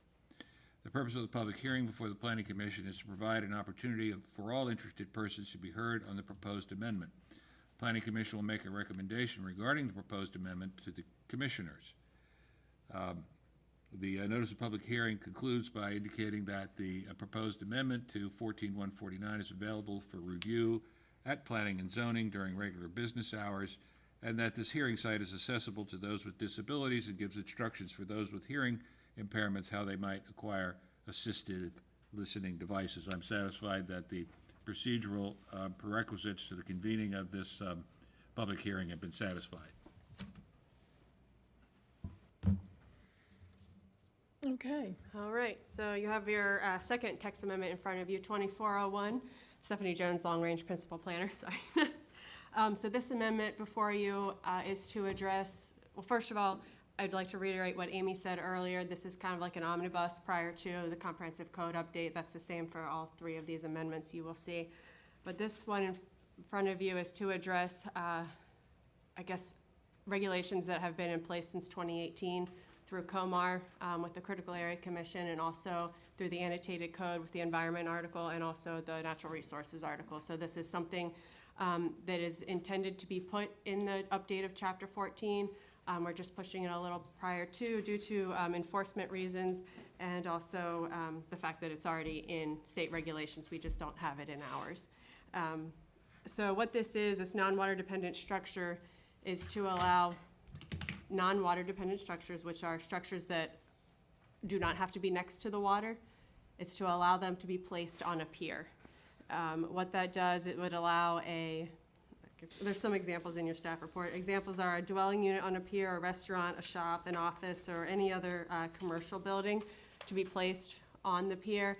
This would have to be located in the intense development area of the critical area. So that's specific to that location and that designation area. It has to be an accessory use to an existing commercial use. So you couldn't have it standalone on a pier without an existing commercial use already on the property. So basically it has to be accessory to the existing use. There's also other conditions that are outlined in COMAR and the annotated code that indicate that the commercial use, it has to be accessory, like I mentioned. It has to enhance public access, as well as it can't expand beyond the existing size of the pier itself. And then also there's grandfathering language. So if the pier was built before 2012, it allows the roof structure of this non-water dependent structure to be 1,000 square feet, but then they can have an area of temporary use. For example, if it was a restaurant, they could have outdoor seating within that area. But if it's built after 2012, that area can only be a limit of 1,000 square feet. So whether that 1,000 square feet is a roof structure or it's, an open seating area, they get 1,000 square feet, and that's the limit. If you're looking at the code, and this is noted in the staff report, in order for this to be consistent with our Chapter 18, you're going to need to, in your recommendation to the county commissioners, address accessory dock facilities. Within that language in Chapter 18, it only allows for, moorings, slips, access, piers, and basically it does not allow for a non-water dependent structure to be on an accessory docking facility. So in order to allow this through Chapter 14, you're going to need to indicate that those restrictions for accessory docking facilities are basically not applicable to Chapter 14, just so that in both codes it's being addressed that it would be permitted. And those accessory dock facilities are usually related to a marina or another commercial use, which is where a non-water dependent structure would be located. So if you have any questions, I can address them. I would just like to add that the reason you're seeing this sooner rather than later is that when we don't come up to speed with minimum state standards, then we are more restrictive than the state. And in this case, it has negatively impacted several business owners who are engaged in either redeveloping a pre-existing commercial site that would already meet this standard, or who are engaged with the state looking into compliance. And so it is because our code hasn't been updated that our code is not allowing our citizens to meet the minimum standards. So we need to come in line really to give our business owners the same flexibility that similar owners in other jurisdictions have. So that's why you're seeing this now, because it is definitely impacting a couple of business owners currently, and we want to take quick action. Okay, do we have any questions or comments from the Planning Commission? Oh, you have to, it is a public hearing. Oh, public comment, yeah. I was gonna do that next. Public comment? I don't believe I have any either. Really? No, I keep reaching out. No one's really responding. I can ask one more time. Do you have a lot of people on Zoom? No, a lot of them have left now. I do know we have people for the next docket also. If anyone is in room to make a public comment, though, they can unmute. I think we're good. We're good? Mm-hmm. Okay. Any other public comment, like in the room, for anyone? Okay. So can I get a recommendation? Or a motion?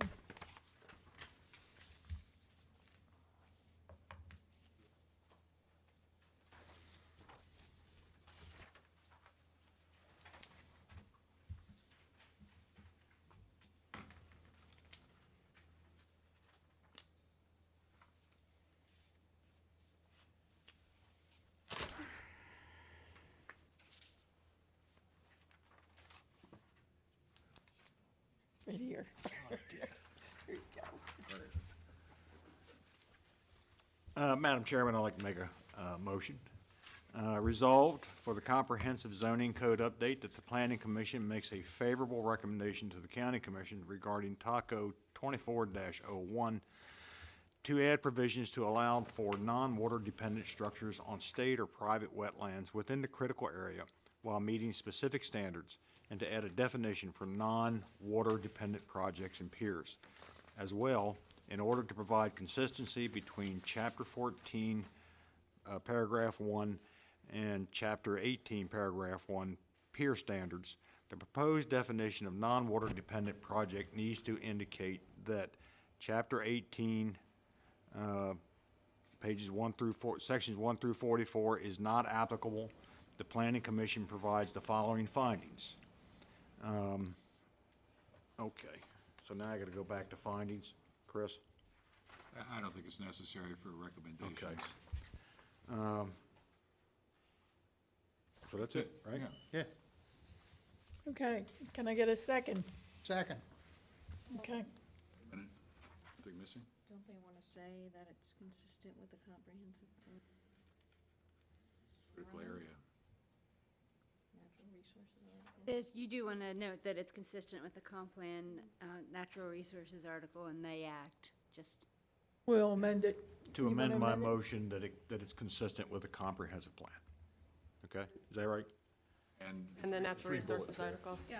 You want me to, okay, keep. The other two bullet points. Right there. Like my wife. Leave that out. Oh, okay. So it's, we find that it's consistent with the comprehensive plan, section 8 through 1800 of the Natural Resources Article and the Queen Anne's County Chesapeake Bay Critical Area Act. Is that what you need? Yes. Okay. Boy, that was And bullet. can I get a second? A second. Okay. Public comment? Any more discussion? Okay, all in favor? Aye. Any opposed? So be it.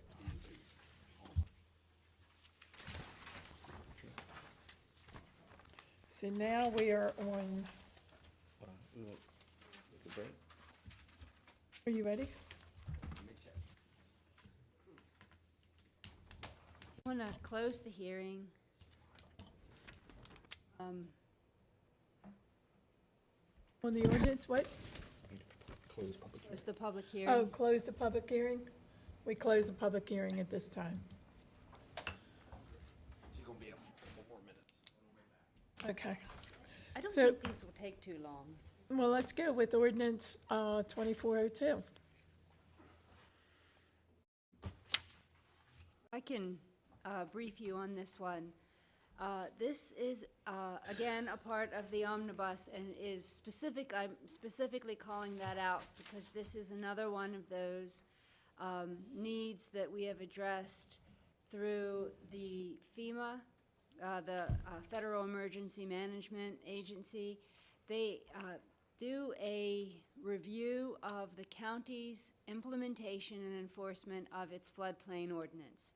It's called a community assistance visit.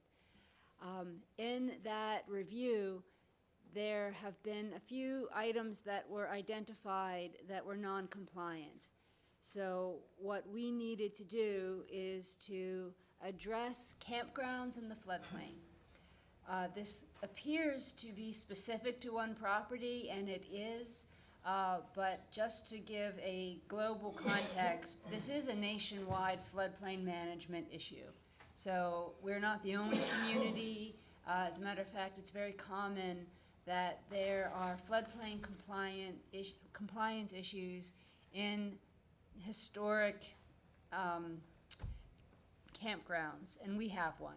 So in order for us to be able to comply with the floodplain code, we have to address this use so that we can deal with what is legally non-conforming, because it is a legally non-conforming campground that is located in the floodplain. The county code has changed over time, so the initial campground was given an approval, and over time, the nature of those approvals changed through code and through some compliance issues. Some of the compliance issues on the site were sanctified through an agreement with the county, and then others were not. And this is where this code provision that will define what a camping cooperative is in our suburban residential district will allow the county to issue building permits where applicable so that the campground can come into compliance with both zoning, but especially with floodplain provisions, and to take enforcement action where non-compliance cannot be achieved.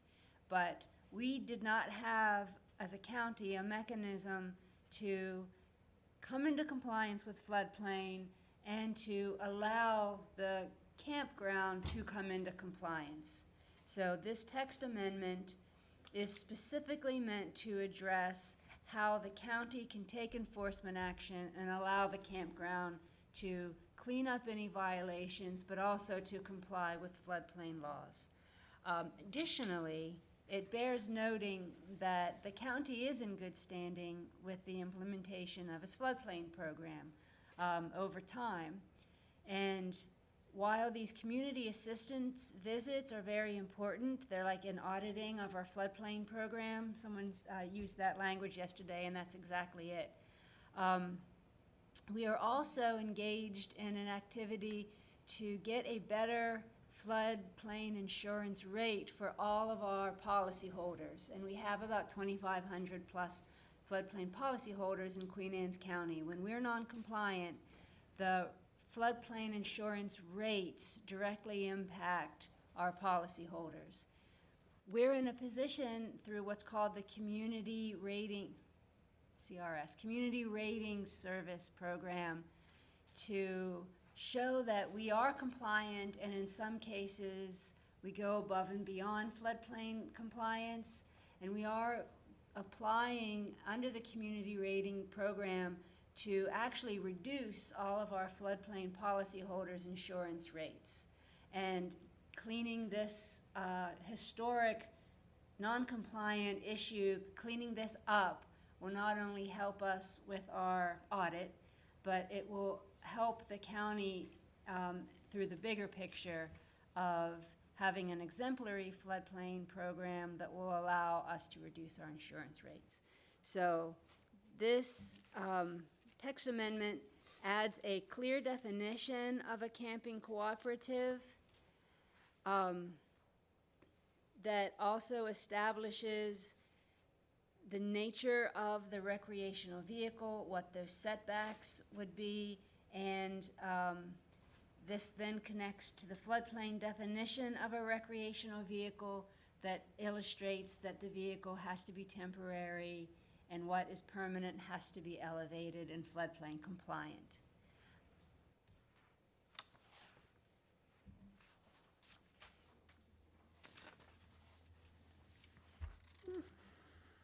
This was a case that we asked our attorney, Chris Drummond, to sit in on all of our community assistance visits, meetings, to find out exactly how this code needed to be drafted. And he drafted it according to that advice.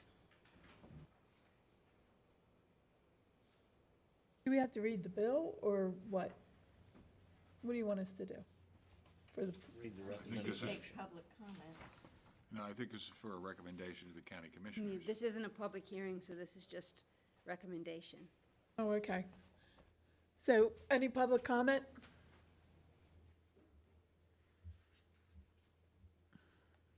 I know we have Robert in the room to make public comment, and Robert, you can unmute now if you'd like.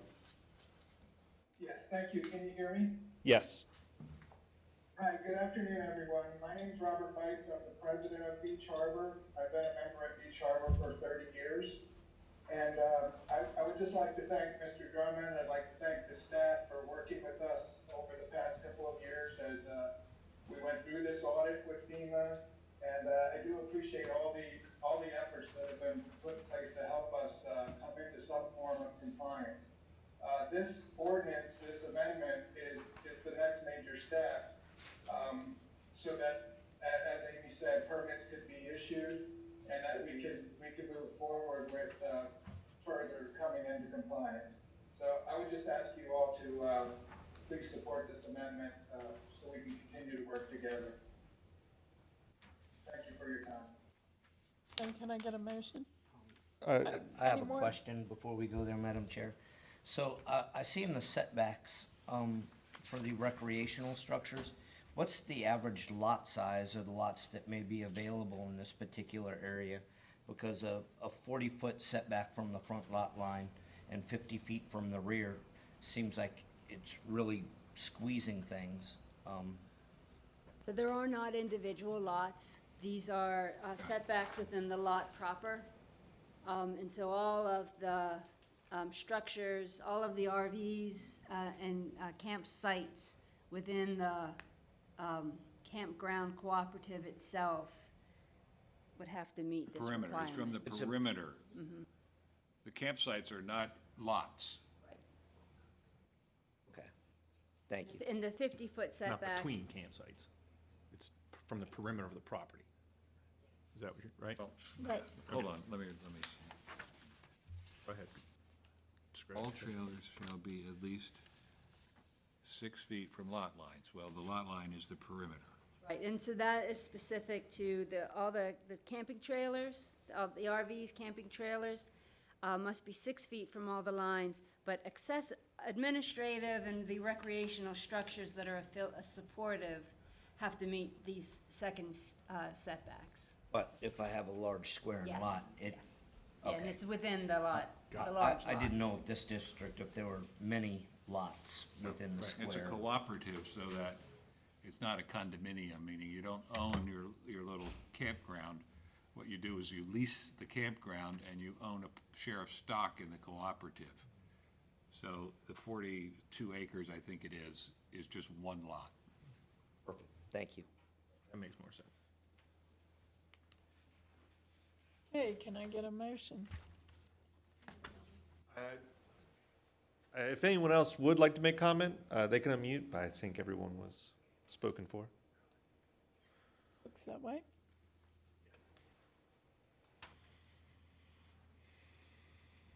Madam Chair, I move the recommended motion resolved for the comprehensive zoning code update that the Planning Commission makes a favorable recommendation to the County Commissioners regarding TACO 24-02 to update Section 18-1 to 18B1, Section 18-1 to 18E1 B4, and Section 18-1 to 18E 1D5 by adding a camping cooperative as a permitted use and add bulk standards to include minimum site area and setbacks in the suburban residential zoning district, and to update Section 18 App 1 by adding a definition of a camping cooperative.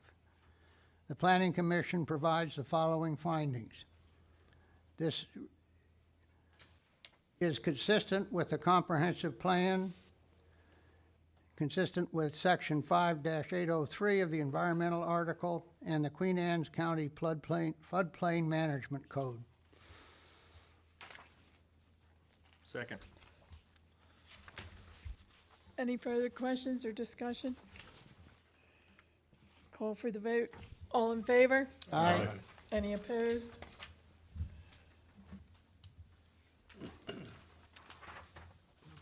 Last one. Okay, ordinance 2403, piers. Yep. All right, last one. So the way that piers work right now in the county is that if the property owner is requesting the pier to be any further than 150 feet, it requires a conditional use approval by the Board of Appeals. And let me go back a second. This request is put forward by the Board of Appeals. They did have a work session and kind of request that this kind of move forward as they've been trying to grapple with some of these recently. So basically what they want to do is to move a pier extension of 150 feet from a conditional use to a variance. So the difference there is a conditional use usually is a use that is granted, and what they do is they just look at if there's any effects basically on the navigable waters or adjacent properties. The board can put conditions on it, but usually at all points it's a granted use. We looked back for about 20 years and they had all been granted by the Board of Appeals. And what the change to a variance would allow the board to do is it would be a higher test of the property owner. There would have to be some, basically the property would have to have a hardship or a hardship, which is there has to be some specific characteristic of the property. For example, that could be that they have to extend the pier further than 150 feet because there's SAVs in the existing 150 feet area, Also, it could. Subaquatic vegetation. Sorry. Also, it could be that there's siltation in the location within the 150-foot length, so they need to go out further because of the existing siltation that's occurring. So those are some examples as to granting of a variance through the Board of Appeals. So that's been the request.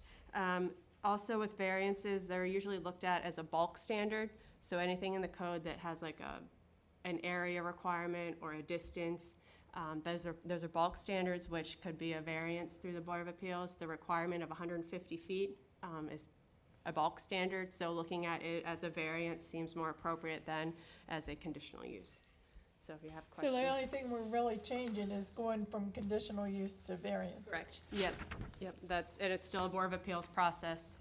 It would, time-wise, it would be about the same for a property owner. So does this make it harder or easier? It puts a higher test on the property owner because there has to be a specific condition to that parcel itself. Like I had mentioned, there's subaquatic vegetation or there's siltation of the waterbed, but that would be upon the property owner to provide that information to the board. And so how many requests per year like this are done? So I did put that in your staff report over the last, I think it was the last 20 years, I think. Yeah. We've had about 40, I want to say. You have a map 45. that's not showing Yeah, where they are. the last page, it indicates the locations of where they've been approved in the last 20 years. I think the highest length it's gone up to is 495 feet or somewhere close to that. Four Seasons? I don't think so. I think Four Seasons was like 300 something maybe. Yeah, that's what that gets to the heart of what our board members have been grappling with, is that over time, these pier length requests have gotten pretty excessive. And as they sit on the board as a quasi-judicial board, they need evidence presented to them that there is some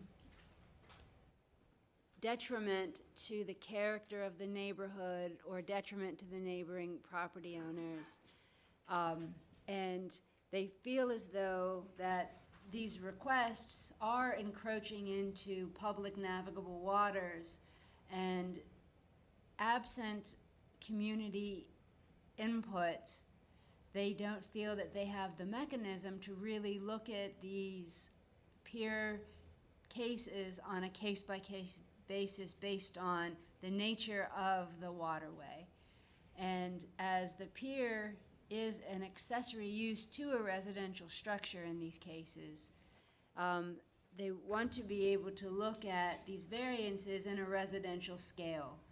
And when there is a case of convenience for a waterfront property owner who might have a very large vessel and needs to go out 400 plus feet to get deeper water, or in some cases not even document that they're getting deeper water, just to simply have a longer pier, they feel that that is an arbitrary test, and that it might be that some of these cases, if they're looked at to find a practical difficulty, then they might be better able to sort out what is an appropriate residential accessory use and what uses might be more appropriate to supporting our marinas, where a very large vessel might be more appropriately stored at one of our marinas. So that is the conversation that they've been having, and they put forward to the county commissioners to support them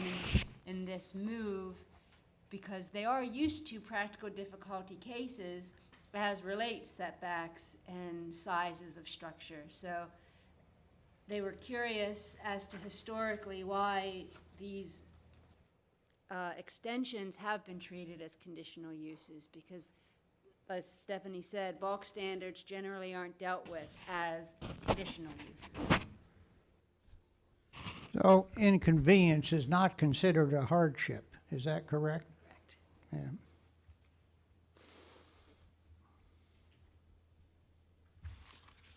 Madam Chair, I'd like to make a motion. Public comment. Pardon? Public comment. Oh, we have public first. comment on this? Yep. Oh, Bruce said we would. Oh, you do, I'm sorry. I was going off of Bruce. Jennifer Williams. Yes. Good morning. Morning. I'm Jennifer Williams. I'm the Government Affairs Director of the Bay Area Association of Realtors, located at 1712 Main Street in Chester.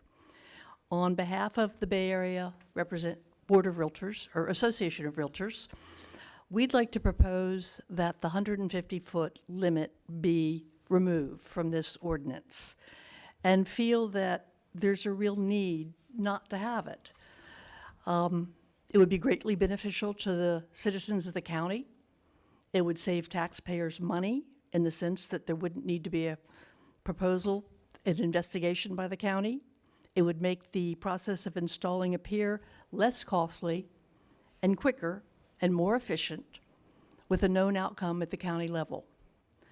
We would suggest that you preserve the part of 18-141 that states that in no case may the length of a pier exceed half the distance from the mean high water line to the center line of the body of water. And also, definitely, the requirement that all proposed piers must obtain the approval of the Army Corps of Engineers and the state of Maryland. These two approvals alone are going to look at the subaquatic growth. They're not going to allow a pier to be built in an area where that exists. They're also not going to allow a pier to be built in an area that has commercial fisheries, whether it be oyster leases, ground or column, or any other type of commercial fisheries taking place. The Army Corps of Engineers is going to assure that no pier is built that's going to impede or extend into the navigable waters of the state. So they are looking at those things already. And to have the county then do it on a second basis, the same exact pretty much criteria, is just a waste of time and money. So we'd ask that this amendment be amended to remove that 150-foot limit. Thank you. Thank you. Kevin Waterman.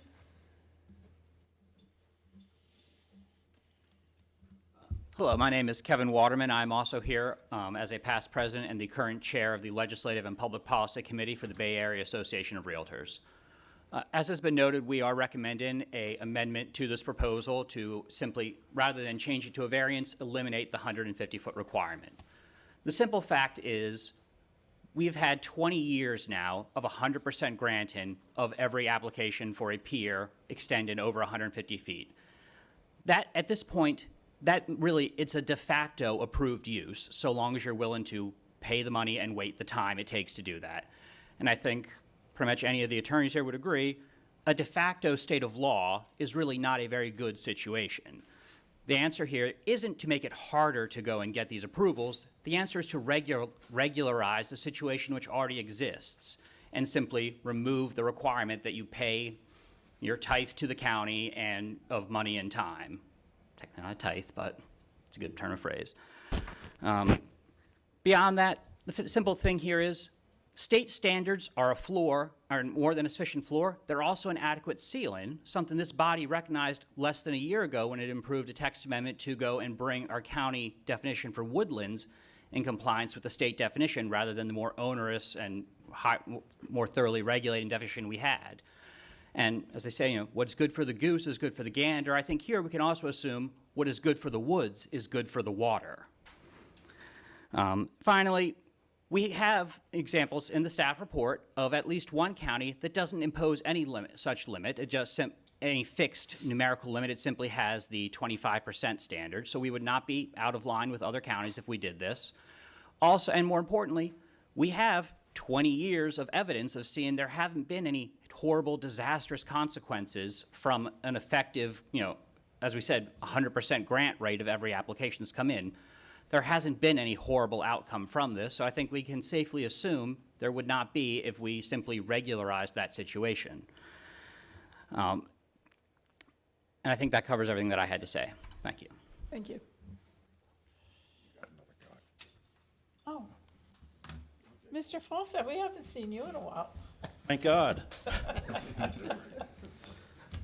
Commissioners, Jay Falstad, Queen Anne's Conservation Association. I just want to add one comment.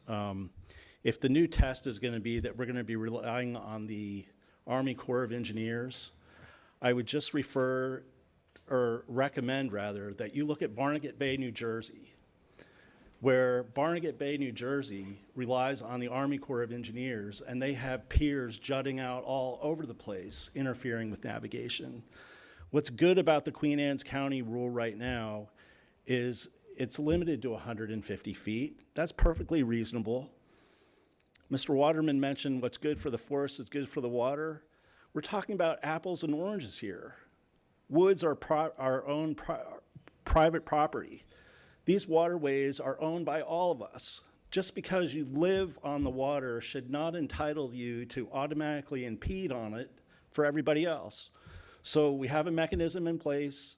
It's 150 feet. If you want to go beyond that, come to this board and ask for or come to the Board of Appeals and ask for a variance and make your case.